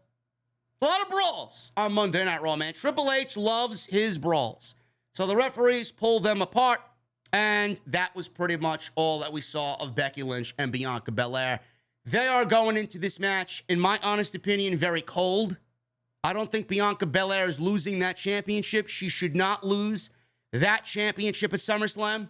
I do think that Becky goes into the Royal Rumble and wins the Royal Rumble, and we get Ronda as champion at WrestleMania against Becky Lynch. That's my prediction. I think Becky's going to lose at SummerSlam, and we're going to get this storyline arc of Becky chasing the title and finding her way into WrestleMania via the Royal Rumble. I know it's boring, and it's very fundamentally sound, and it's very just simple for WWE, but I think that's where they're going with Becky Lynch. I could be wrong. I hope I am. I would love somebody fresh winning the Royal Rumble. Fuck Becky Lynch, and fuck all these usuals that we see on television. I think it's time for the new age, the new guard, to take over. Some fresh faces in there. So we'll see what happens. Sarah Schreiber interviewed Alexa Bliss. She asked, what's next for Alexa Bliss? She said it's fine. DoughDrop keeps demanding matches with her. She wondered why DoughDrop and Nikki keep hanging out. I just don't get the pairing, says Alexa Bliss. You and I, honey. You and I. She said Lily is an independent woman. Now we're calling stuffed animals or stuffed dolls women. She's made of stuffing and stitching. She's not an actual human being. She said Lily is an independent woman. She said she's number one at WWE Shop. Then she got all angry, Alexa Bliss, and she looked right into the camera. And she said, whoever wins the match between Becky Lynch and Bianca Belair at SummerSlam, I am reclaiming my place at the top of the Monday Night Raw women's division. I am not here for an Alexa Bliss title run. I am not here for Alexa Bliss chasing Bianca Belair. In fact, I think Rhea Ripley should get first dibs, and we get Rhea Ripley versus Bianca Belair and get the match that we didn't get, that we were supposed to get at Money in the Bank, instead of Alexa Bliss. I think Alexa Bliss chasing the championship would be rather boring. Bianca Belair is a babyface. Alexa Bliss is a babyface. I'm not sure if they're going to go with the babyface versus babyface dynamic, or if they're thinking potentially of turning Alexa Bliss heel. I think Alexa Bliss as a babyface sucks. I think she's much better as a heel. She sucks altogether in general, but I do think she plays the role of a babyface terribly. And I do think she plays the role of a heel better. Rey Mysterio was recovering from the attack backstage when Priest and Balor showed up again. Dominik chased them away, but Rhea Ripley kicked Rey in his injured arm and wished him a 20th birthday. Happy anniversary, Rey Mysterio. And I do believe that Rhea Ripley, on a normal day, could beat up Rey Mysterio. Alexa Bliss versus DoughDrop. Not good. Not good. This was not the best night for women's wrestling on Monday Night Raw. This was legitimately the only women's action that we saw tonight on Monday Night Raw, outside of the brawl between Becky Lynch and Bianca Belair. Alexa Bliss sucks. She is just awful. And DoughDrop, she's normally very good. On this night, she was not good with Alexa Bliss. Two left feet that both of these women have. Terrible partners. So nobody cared about this match. Crowd seemed disinterested in it. Bliss set up for Twisted Bliss, but Nikki knocked her off the ropes. Looked like Alexa hit hard coming down off the top rope.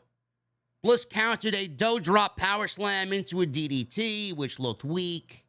1, 2, 3, and Alexa Bliss pins the much larger opponent in DoughDrop. Crowd was pretty much dead for this. Nobody cared. AJ Styles was backstage. He saw Logan Paul backstage. Apparently, we got AJ Styles and Logan Paul in a discussion because they have a mutual hatred for The Miz. He told Logan Paul, if you ever need anything, if you ever need any advice, I don't really know you. I don't know who you are really. But if you ever need anything, especially when it comes to The Miz, don't be afraid to come find me. This led to Logan Paul and his new talk show, ImPaulsive. Quite intriguing, impulsive. Quite the nice play on words there for Logan Paul. The crowd was not into Logan Paul at all. This is where I said a couple weeks ago, WWE is going to have a very tough uphill battle when it comes to Logan Paul. A lot of people are going to find it very difficult to cheer for him and be on his side going into SummerSlam against The Miz. New York City, is that his podcast name? I did not know. I don't listen to Logan Paul's podcast. Especially in New York City, man. New York City folk are not afraid to let you know how they feel about something or someone. So we got Logan Paul in the ring. Crowd wasn't into him. He said his brother is going to be fighting next weekend at Madison Square Garden. Crowd booed. But today is about Monday Night Raw and the debut of ImPaulsive. ImPaulsive TV. Fans booed. So he looked a little nervous out there because he knew what he was getting himself into in New York City. It's like The Miz and Miz TV, but people actually watch. Not really helping himself with that line there. Oh, it's like Miz TV, but people actually watch ImPaulsive. Come on now. He called Miz to the ring very forcefully. Miz did not come out. Logan said he thought Miz liked the limelight. He said The Miz probably was backstage trembling with his tiny little shriveled prunes. Sounds like a Bruce Pritchard special. Sounds like Bruce wrote this segment and Bruce wrote this promo. Out comes not The Miz, but out comes Maryse. Maryse plugged Miz and Mrs. and says it's going to be awesome. She told Logan not to talk about her kids ever again. She said she doesn't appreciate him talking about her man's genitalia. And she had trouble saying the word genitalia. So she said, stop talking about my man's package. Fans began chanting, tiny balls, tiny balls. Logan agreed with the fans and pointed at the fans and started laughing. Maryse insisted that's not a real thing. She did the Mrs. skit when he puts his hand up. When my hand goes up, your mouth goes shut. So she had I don't know what the fuck she was carrying. I don't know what you guys saw, but I saw a purse, it looked like two huge giant balls. That was probably the most eye-catching thing about this entire... What the fuck was she carrying? She was carrying a purse that apparently resembled her husband's humongous balls. There you go. This is typical Bruce Pritchard and Vince McMahon humor. Logan Paul did not even talk about her kids, so I don't even know what the fuck she was talking about. Maybe he mentioned it last week. I don't know. Did Logan Paul mention Maryse and Mrs. kids? I don't think so. So, she said the average man's testicles are 1.8 to 2 inches long, or big. And The Miz falls in that range. Logan said, "Who measures their testicles?" Miz walked out and said that he measures his testicles, as does every man in the arena. Miz says he gave Logan everything, and without him, he wouldn't have a WrestleMania match or a SummerSlam match. You owe me everything. I taught you everything you know. I didn't teach you everything I know. So he says he's awesome. Logan yelled at him to shut up. Logan says he called him out there to throw down, and all he's doing is talking. He says he always knew he had tiny balls. Maryse slapped Logan Paul. Logan says she has bigger balls than you do, Miz.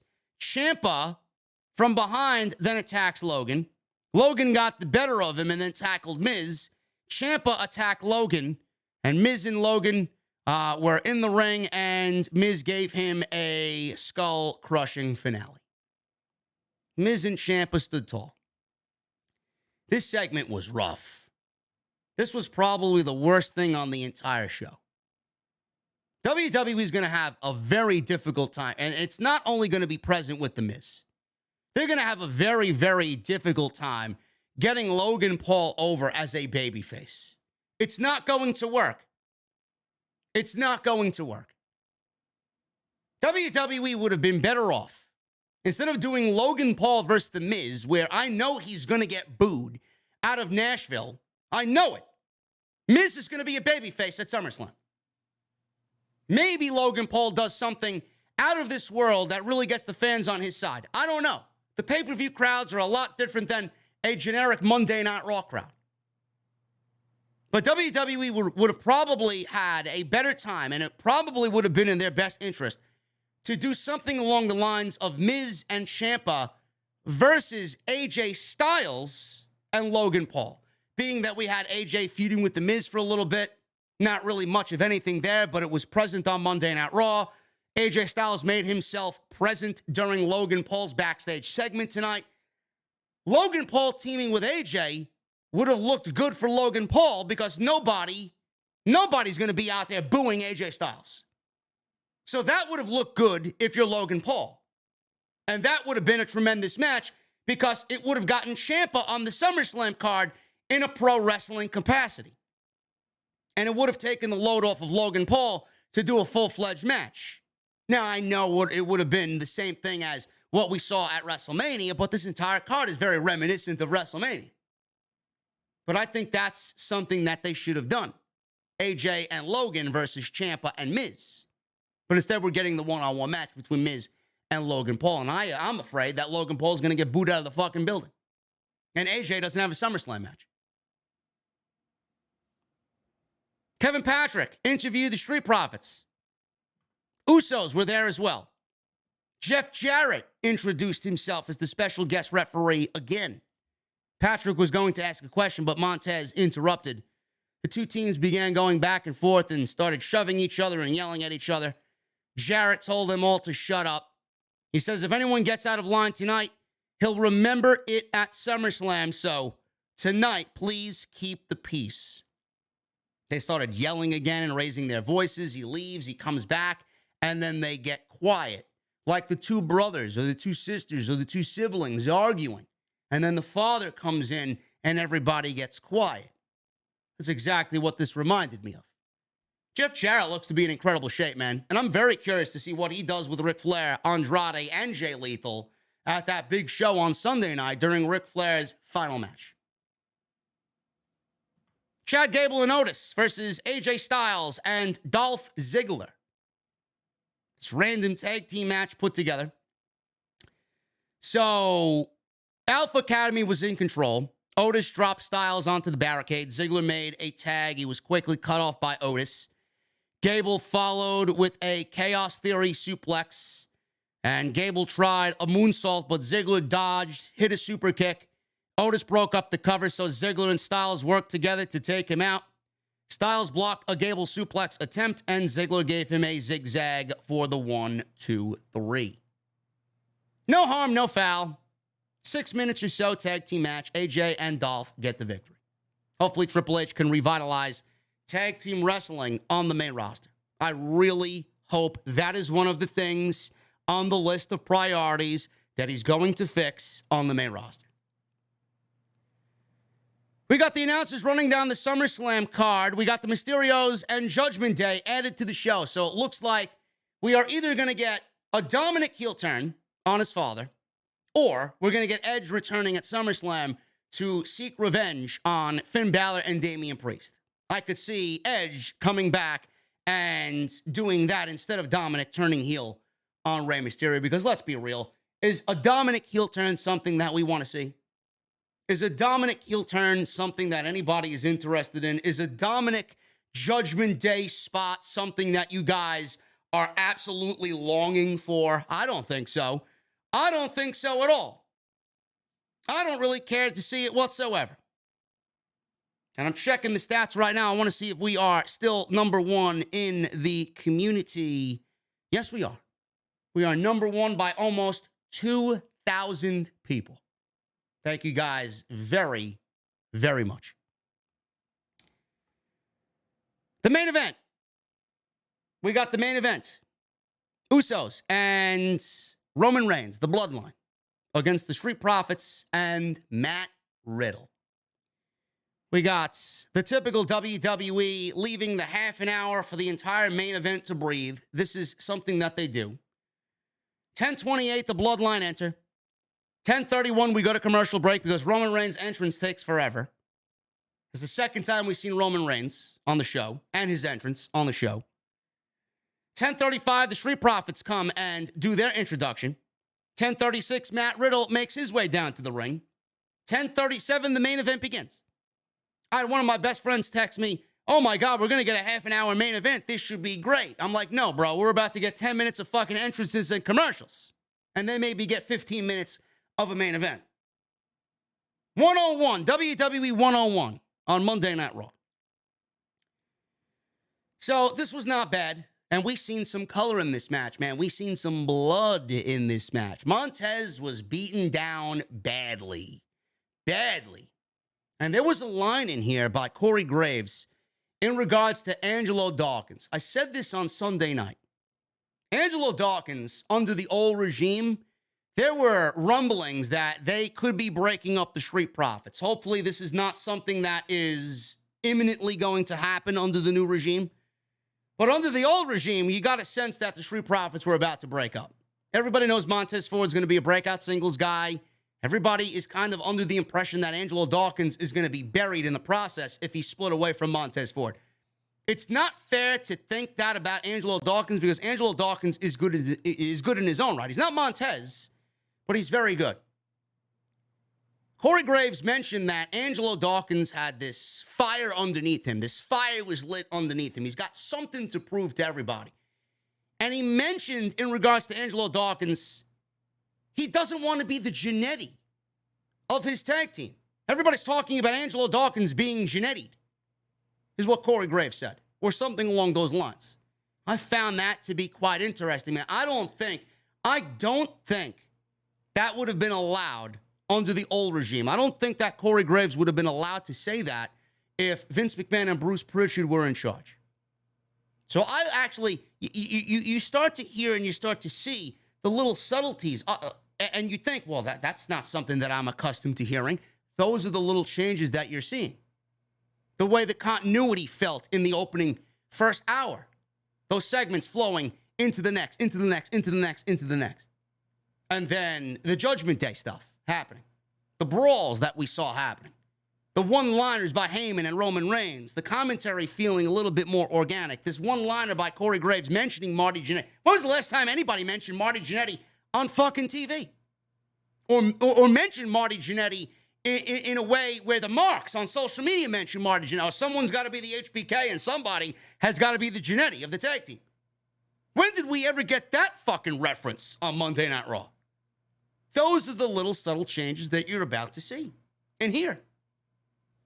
So Montez was beaten from pillar to post. Man, he got beat down by the Bloodline, even to a point where he was busted open, and there was a nice, clear shot of him bleeding. Now, I must have missed it because I got up to go to the bathroom.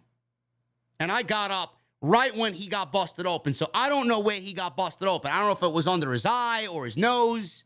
But when we got back from commercial break, the blood seemed to be dried on his face, and it looked like somebody on the medical team or somebody sitting outside, a doctor or a referee, wiped his face clean. But we got a nice shot of some blood. Again, Triple H effect. Triple H effect for sure. So the bloodline worked over Ford. Reigns knocked Angelo Dawkins off the apron, set up for a spear, and the distraction allowed Ford to hit a blockbuster on Roman Reigns. This freed Montez with that little separation where he made the hot tag to Riddle. Riddle tagged in, handed out suplexes and sentons to both Usos before wiping them out with a dive, springboard dive to the outside. Riddle gave Jimmy a Randy Orton power slam. Reigns tagged himself in, hit a Superman punch on Riddle. Ford broke up the cover, took out Jay with a dive.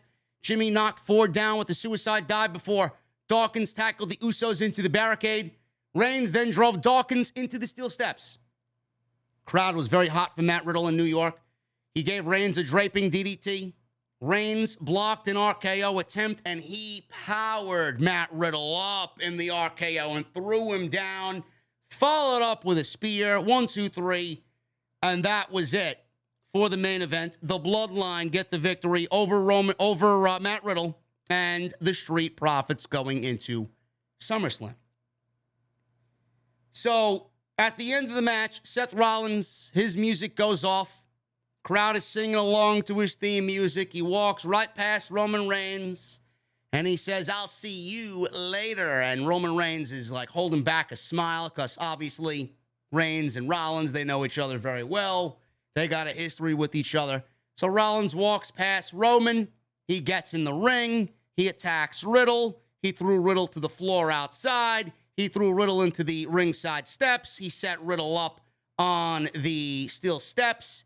And he curb stomped him on the steel steps as the show went off the air. Monday Night Raw was passable tonight. You saw little things here and there that Triple H told you with certain things that happened on this show, told you with certain things that were said on this show, that he's in charge. Change is not going to be immediate. The little things are going to be presenting themselves first and foremost. If anybody expected change on this show, you're a fool. Change was not going to happen on the go-home show right before SummerSlam with an entire card already built, with the past regime putting most of this show, all this show, together. The only thing that was put together under the Triple H regime, and it was pretty much a done deal anyway, was the Judgment Day, Balor and Priest versus Rey Mysterio and Dominik Mysterio. That was it. That was it. Triple H, there was nothing that he could do to really change anything as far as the current direction of what you see on television. Maybe we'll see a little bit more of a creative change going into the next pay-per-view. We got a whole fucking 5 weeks going into Clash at the Castle. Maybe we see change going into Cardiff. That entire show is going to be completely written by Triple H. The card is going to be put together by the Triple H Stephanie McMahon regime. There's not much he could have done with SummerSlam. SummerSlam was already in the oven and the timer was about to go off. All we need to do is get into Nashville on Saturday and pull those cookies out of the oven. So I don't know why anybody was expecting change. I told you this on Sunday. Don't expect change. But the little things are where it's at right now. And if we focus on the little things and they lead to bigger changes along the way, and we fix just the small things that have pissed us off so much about Monday Night Raw, we will take that because it is a victory. The smallest things changed are a huge victory in the end. Bruce Pritchard is gone. He's not gone completely. He's not fired. He's not John Laurinaitis. He's not Vince yet. But he's not creatively there. He now is a part of the creative team. I believe he may be like a counselor or a guidance counselor, whatever the fuck he may be. He may be on the creative team with everybody else. He's got to answer to Triple H now. Triple H is in charge of it. Triple H okays everything and then presents the show to Stephanie, and Stephanie and Triple H okay everything. This dynamic is going to be one for the ages. This dynamic is going to be something exciting. Sense of optimism is in the air. A sense of excitement is in the air. A sense of wonder is in the air. This is something that we haven't felt before. I legitimately had people reach into my inbox and text me today claiming that, JD, I'm watching Monday Night Raw for the first time in 4 years. Jesse, my co-host on Wednesday, gave up watching Monday Night Raw for over a year, I believe. Probably longer than that. And tonight he watched Monday Night Raw because he knows what Triple H is capable of and knew what Triple H did in NXT and believed in that process greatly, like everybody else. And if anything resembles that on the main roster, this show will be in good hands. Show is very mid. And we will see changes gradually happen over the next several weeks and the next several months. And if there is changes, I will let you know.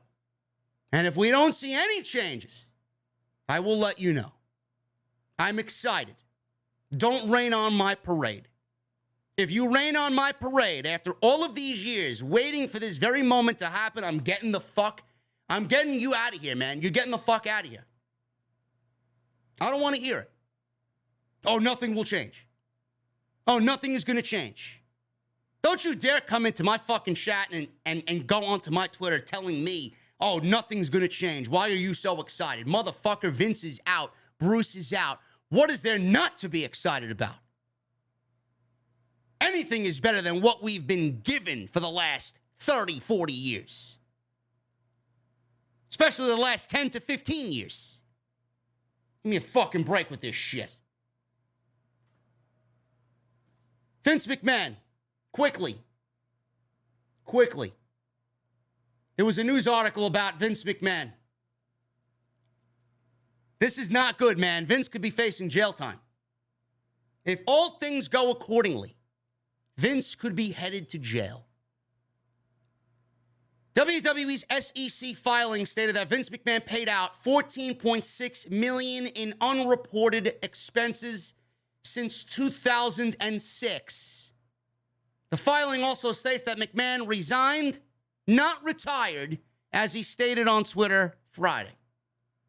On July 22nd, 2022, Vincent K. McMahon informed the company and its board of directors of his resignation from his positions as chief executive officer, chairman, and director of the company, effective immediately.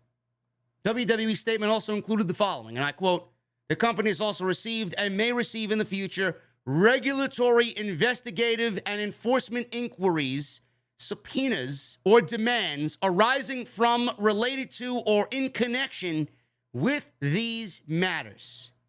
The Wrap and Tony Maglio of The Wrap reported the following, and I quote, "I'm told WWE is revising financial statements due to the potential benefits of the NDAs Vince had the women sign. The payments were wire transfers from Vince's personal funds. The expenses will be recorded similarly to severance, a one-time expense. The payments are being made on a schedule, hence the future payments alluded to in the 8K.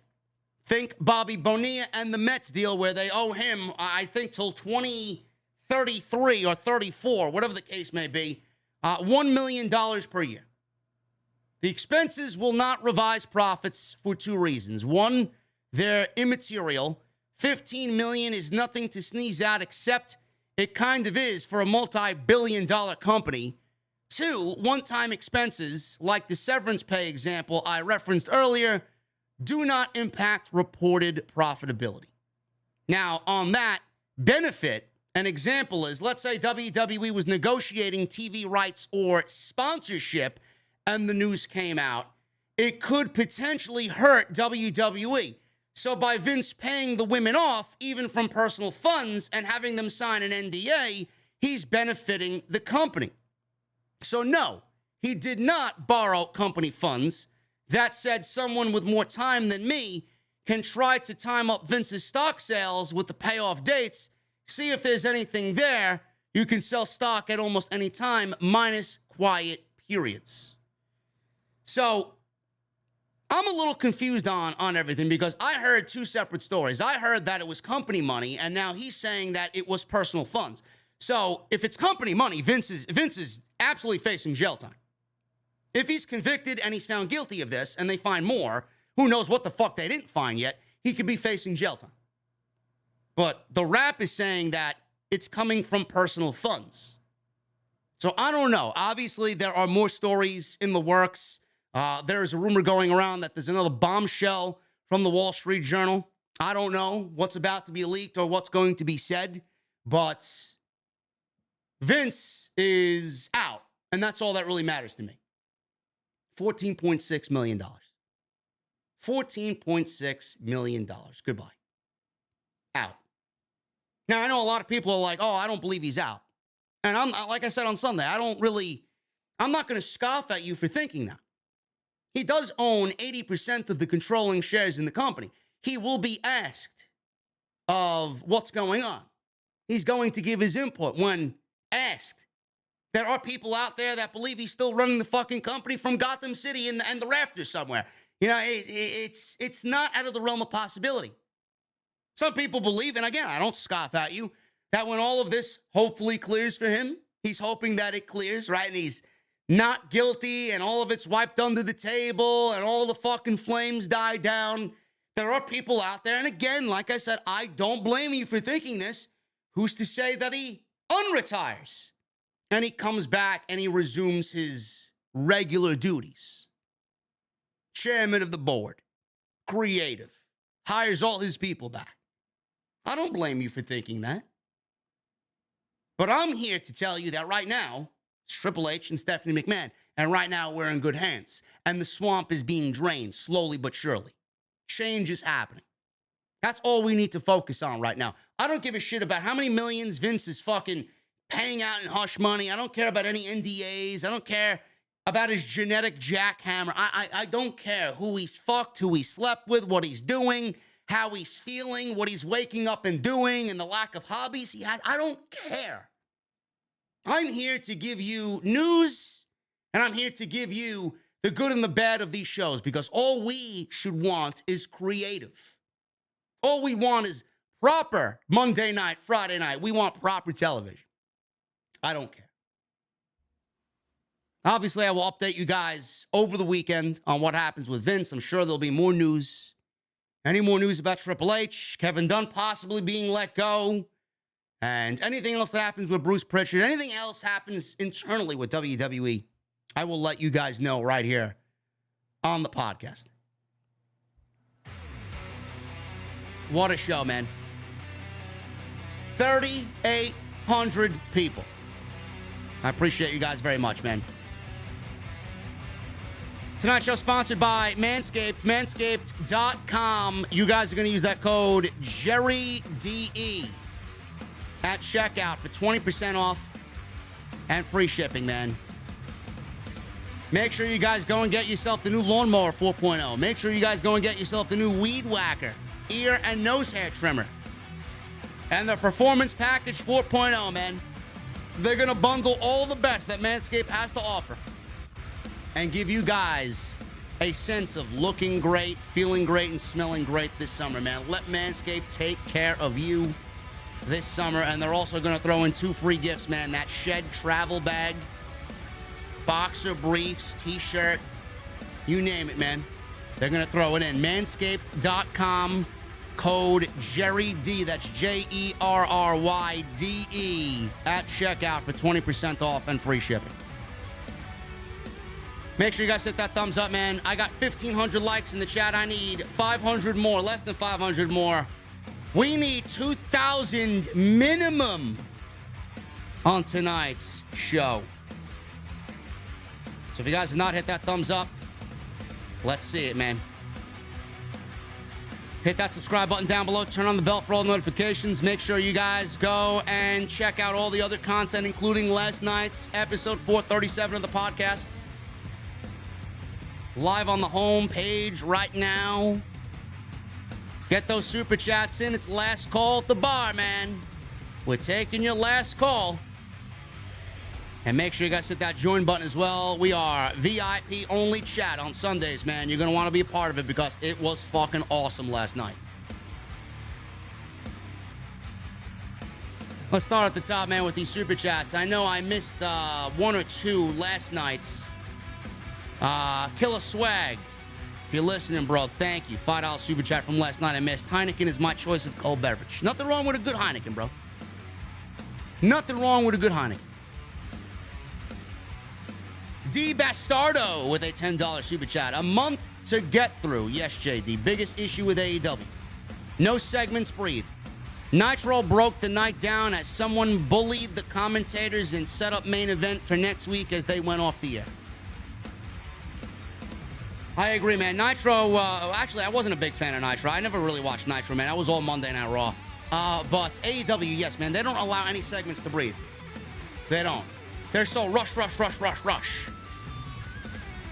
I honestly feel Tony Khan needs to take it down a notch or two, man. Last week, to me, I was very disappointed with AEW television. Last week, honestly, AEW television, for the first time in a long time, felt very amateurish to me. Just things didn't sit well with me, man. The Luchasaurus Jungle Boy thing didn't sit well with me. The fucking barbed wire death match did not sit well with me. And the fucking amateur-esque fucking ending that we saw showing off the air almost immediately because they rushed through the fucking ending and got maybe 10 minutes. Come on, man. Tony Brown with a $4.99 super chat. Maryse is a dime. Gimme Bliss too. Tony Brown. Booty meat, bro. Quality booty meat tonight. D-Bastardo with a $10 super chat. Darby dragged in a body bag down the street, and they went on to the next segment. They are lacking in their follow-up game since the beginning. Now WWE 2 down and 3 to go. Dunn, Khan, and Bruce. What's up, JD? I said this on Sunday's show, man. And for everybody that might have missed it, Triple H and Stephanie and Paul Heyman, man, if that is the three-headed snake in the new regime, Tony Khan should be worried. Tony Khan is very good at what he does. On most weeks. Some weeks are a miss. It's all right. I miss. Everybody misses. And I hope that competition makes him better. But I don't think he really knows what Triple H is capable of. I don't. And if you think Triple H was running NXT while AEW was competing with them on Wednesday nights, you're a fool. Triple H was only there, and his say was minimal. He was operating under Vince and Bruce. He had one foot out the door. That NXT did not feel like NXT of old. They started to incorporate a lot of main roster Bruce and Vince-isms on the show. It was easy for Tony Khan to win the Wednesday Night Wars because that's exactly what Tony Khan was going up against. He wasn't going up against Black and Gold. Triple H led Black and Gold. He was going up against Triple H being phased out NXT. Sinister Classic with a $5 super chat. Triple H to Vince McMahon, who's your daddy? I haven't watched an episode of Raw in years. There you go. See, this is the comment I've been getting all night. Tonight wasn't half bad. Interested in SmackDown on Friday. I am too, Classic. I am as well. Again, I don't expect to see change on Friday night, but it's going to feel different than it did last week.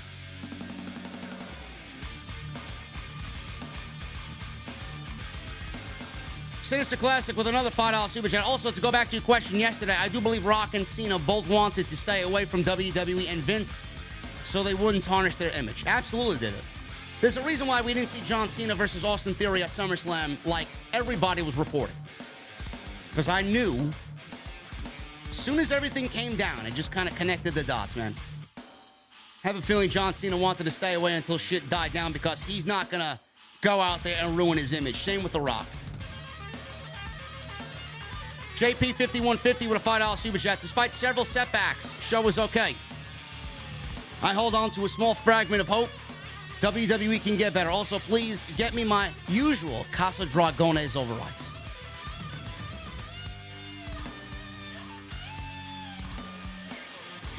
Things are going to work out, bro.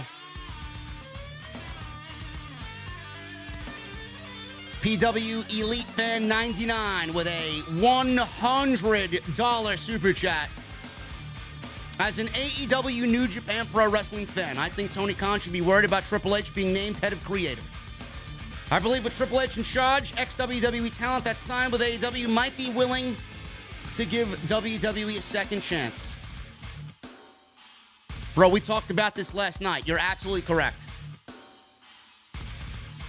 This doesn't open a so-called forbidden door like you guys are thinking. But this is opening up a WWE forbidden door with all of those talent that Vince fired that went and joined AEW to once again, when their contracts are up, give WWE a second chance or give WWE a thought. Now that Triple H is in charge and Stephanie is in charge and they're phasing out Vince and Bruce and John Laurinaitis, it's going to be a lot easier for those people to go walk into WWE again. And who's to say Triple H, man, with how hungry he is, he didn't want to let anybody go. He didn't want to let that talent go. You know he's about to poach and give everybody a platform once again. So yes, Tony Khan should be very worried about what Triple H does from this point on. Because if he creates an attractive WWE, Tony Khan could be losing some key players when their time is up. Undertaker. 11-month re-up. Thank you, Undertaker. 11-0, maybe. The 7-month thing is still on my side of things. Breaking news. Me and Dr. Disrespect Crown Jewel 2027. Take my money, bro. I got my money on Doc. And yes, I see 11 months, bro. I don't know why it says something different to you and then something different to me.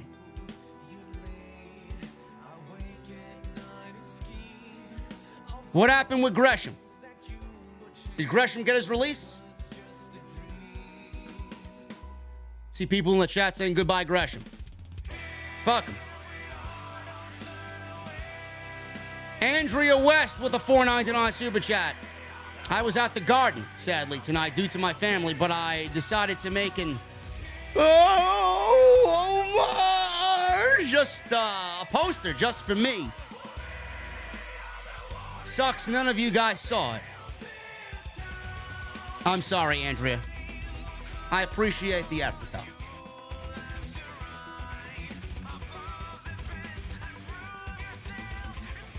Billy Sassien and Alex Russell become new members. Gentlemen, what are you drinking tonight?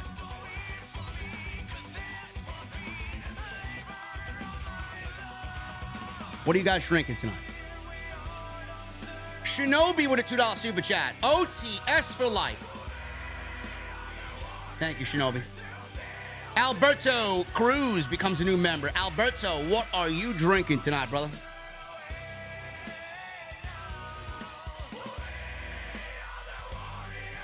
Freebird with a 12-month membership.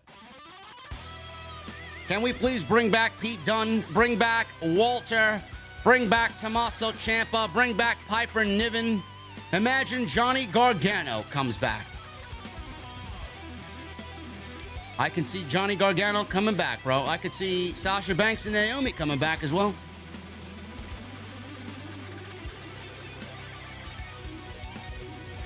LC Maestro with a $4.99 super chat. What do you think about people saying that this is only a puppet regime and that Vince is still in charge in the shadows? Listen, man, I don't blame anybody for thinking that. I don't. Everybody's got some hesitation when it comes to Vince, man. He can't be trusted. Especially when he owns 80% of the controlling stock in the company. Nobody wants to see him in charge, though. And he's not in charge. He has nothing to do with creative. Johnny Slice with a $20 super chat. Thank you, Johnny Slice, man. I had pretty much checked out of WWE starting when they got the F out, but maybe eliminate my part-time status. The game finally stands atop. VKM and Brother Love, change is coming. Bro, I think we all need to pay attention, man. At least give it a shot. Give it a chance. You checked out during the get the F out phase, man. That's a long fucking time. Holy shit. Telling you, man, Triple H did wonders with NXT, man. If you give him any free reign to do what he did in NXT on the main roster, we're in for a fucking treat. Q, the content guy, with a $4.99 super chat. What's up, JD? Happy Triple H and Stephanie are running-ish. Makes me want to keep watching Raw. Raw was decent to watch. Hopefully they can get Naomi and Sasha back. I do think that will be the case, bro. I do think that will be the case. I think they are coming back.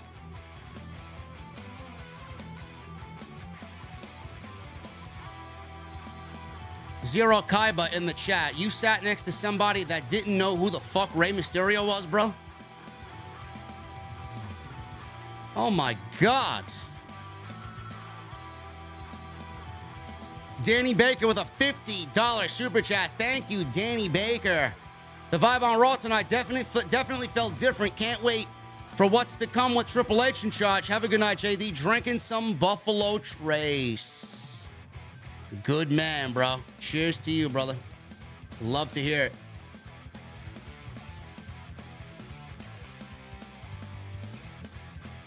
Spirit of the Wolf with a $5 super chat. It's a welcome change to see you optimistic about WWE, man. The people saying you should quit if you don't like it are eating crow right now. Fuck them. All the people that say it's fake rage, fuck them. Fake rage. Go fuck yourself, man. We've developed something really fucking great here. It's not fake rage. It's fucking love for the product. It's always been love for the product. I just want a better show. Johnny Slice with an 11-month membership. Thank you, Johnny Slice. JD, you are both the tribal chief and the wise man in one. I feel like your passionate rants have willed these changes into existence. Good job. It's funny you mentioned that, bro. I had a little bit of a discussion with, I don't know if you guys know him on Twitter, Adam Hangman Pierce. He works for Wrestle Purists. A little bit of a discussion with him last night. And I even said today, bro, all the talk that we had about this, my 3-hour stream, and then you coming into discussion with me about this last night, it's almost as if we willed it into existence. Now, I've been doing this for years. Get Vince out, get Bruce out, get Laurinaitis out, get Dunn out. I've been crying about this for years, man. I feel great. I feel justified. I feel validated. We did will it into existence, man. We did. That's why I know we have something special here. And a lot of people are on the same page I am, man. If you are, you're one of the smart ones. If you take offense to people wanting Bruce out, or if you take offense to me saying that it was the best day in WWE history, good. Shows how fucking stupid you are.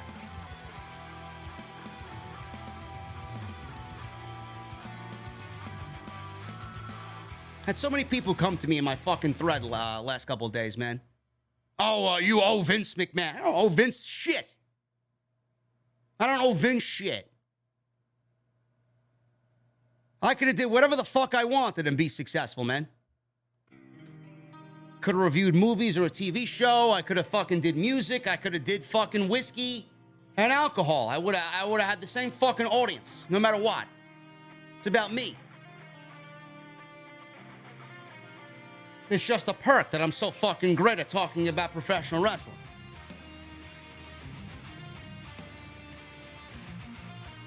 Johnny Slice. Thank you, brother. Latino 46 Heat with a $100 super chat. Like JD said, change will not be immediate. There's no question Triple H will put everything he has into this new chapter of WWE. JD, I've been watching since 2016. Thank you for your passion, integrity, and hard work. Cheers. Megan from Canada. Megan, thank you so much for the $100 super chat. I appreciate that very much, man. There's one thing I bring to the table, man, it's passion. I built this entire podcast on passion and wanting a better product, man. Not giving up, being hopeful. All of that is now paid off, and now we are entering a new chapter, not only a new WWE chapter, but a new off-the-script chapter. Now the work really begins, man. I feel like we're entering that next phase. Dr. Buck with a $9.99 super chat. Was at MSG tonight and the entire arena stood and applauded or held up ones when he came out? During his match, everyone cheered his heel taunt and moves that used to get booed. Do you think he should turn face? I'm assuming you're talking about Roman. I think you keep Roman the same way that he is now. You let that organically develop into what it's going to organically develop into. Ryan Paulson with a new membership. Jose Rodriguez with a new membership. Gentlemen, what are you drinking tonight, man?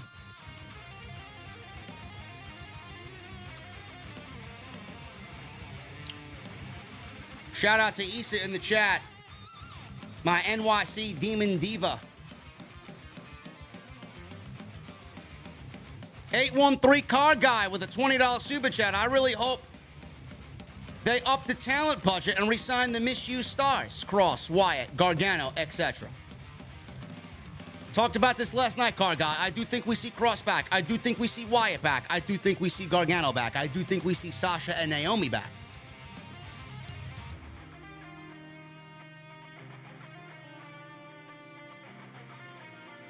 Bart Vikings, 23 with a $1.99 super chat. Do you think Vince was watching? New fan. Thanks. Yes, I do. He has no say, but he was watching. Probably ended up fucking calling Triple H after the show is over, calling Stephanie after the show is over. You know what I would have done if I was Stephanie and Triple H? Let the fucking phone go to voicemail and leave those text messages on red.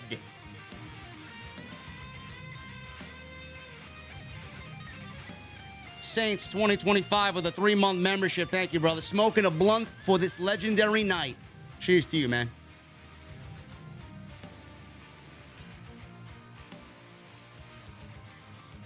Steph Morrison with a $20 super chat. Would love to see a Comic-Con press conference for a true reset.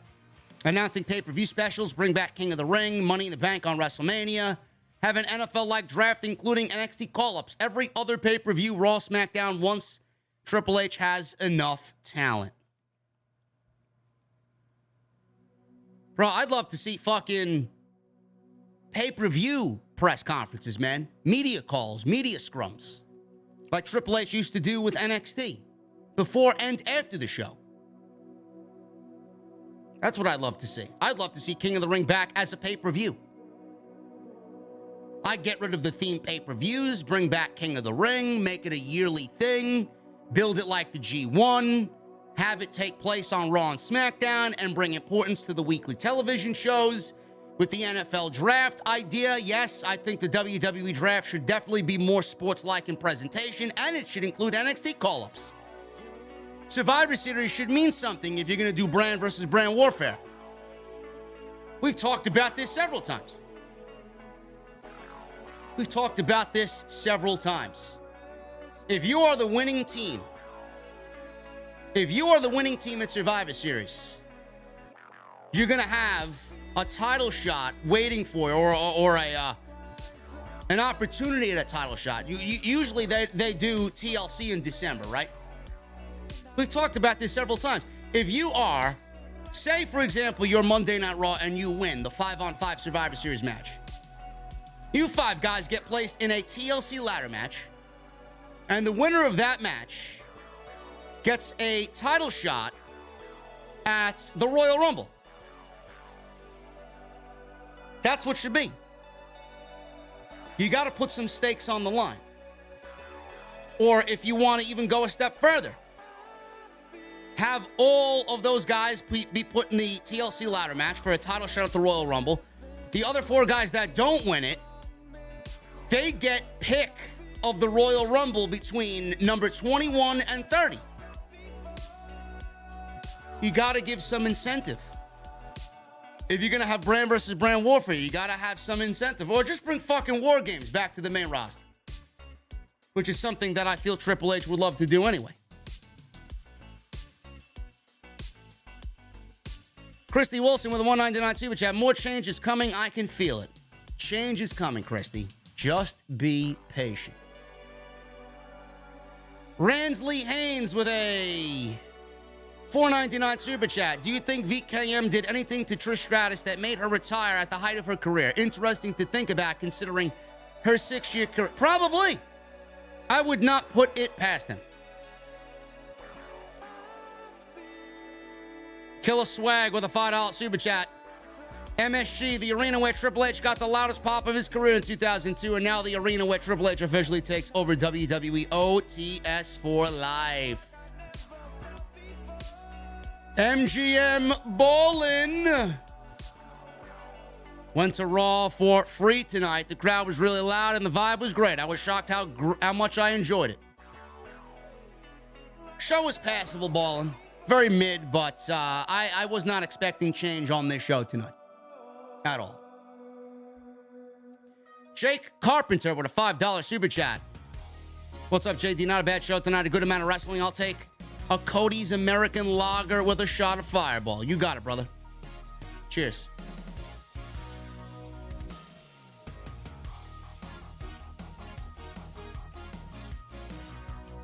Nobody Epic with a $4.99 super chat. Hey, JD, this is CJ. My dad gave me your cameo. Just wanted to say thanks. CJ. Anytime, my brother. Anytime, man. Happy birthday, bro. And just for you, bro. I got it. Good.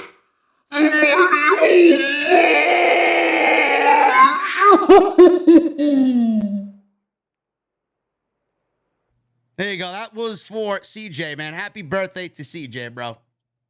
I appreciate you, man.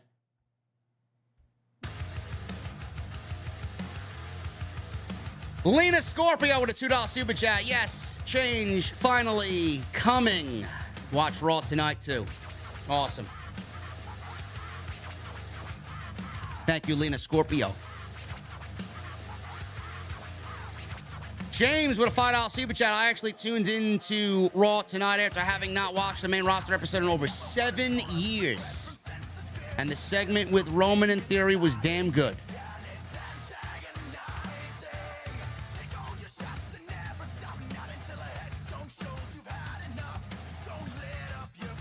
Andrea with a $4.99 super chat.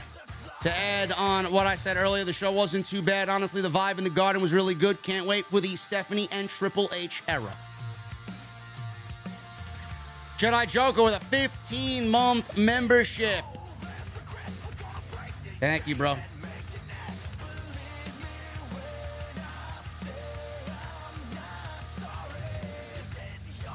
Working, so I missed the review, but I'll watch it back later. Just wanted to say, here's to 14 months of top-tier entertainment. JD equals #1 minimum. Bro, I expect #1 minimum. And we deliver #1 minimum. Every fucking night, man. Mike NY with a $5 super chat. If Triple H hires Tully to help with NXT and Paul can help with Maine, that will be a game changer. I do find it funny how Tully Blanchard is not with AEW anymore, and now Triple H is back with WWE running shit. Maybe it's just a coincidence, man. Miguel Martinez with a $4.99 super chat. Will pay-per-views bring back the takeover feeling once again? Triple H takes over creative? I don't know, man. Nothing will be able to rival what he did with TakeOver, man. Nothing. You're never getting TakeOver back, ever. Lastly, who do you see being WWE Universal Champ in a year from now? Cody.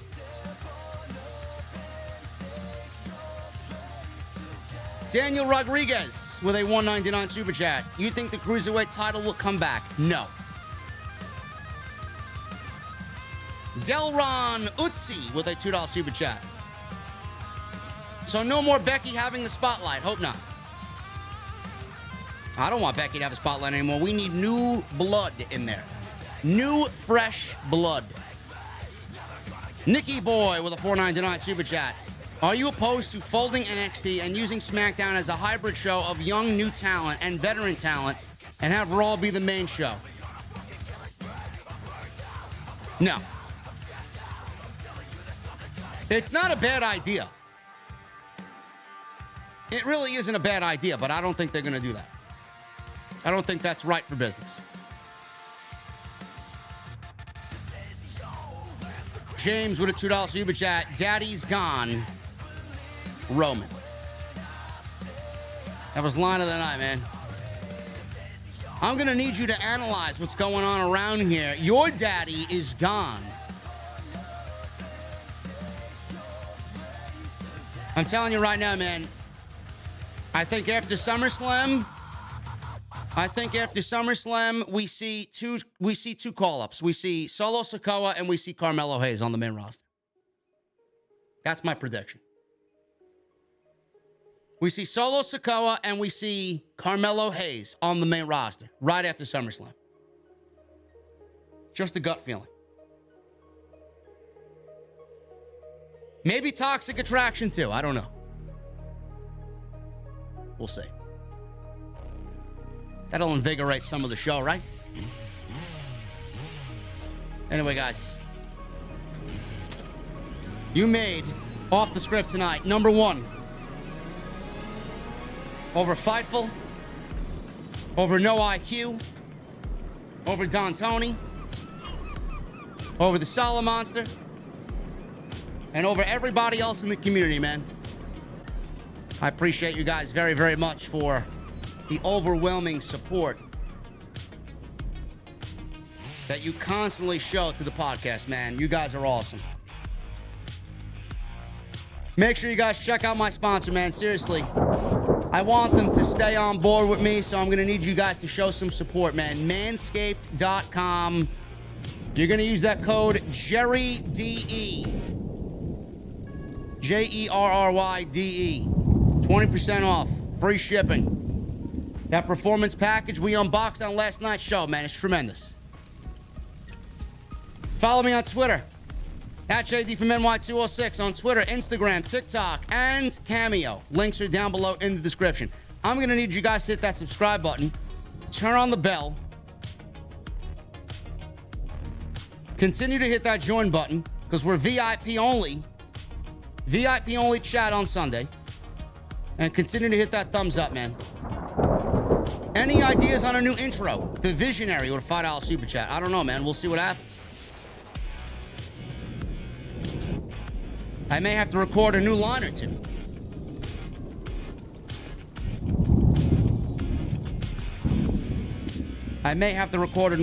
Man.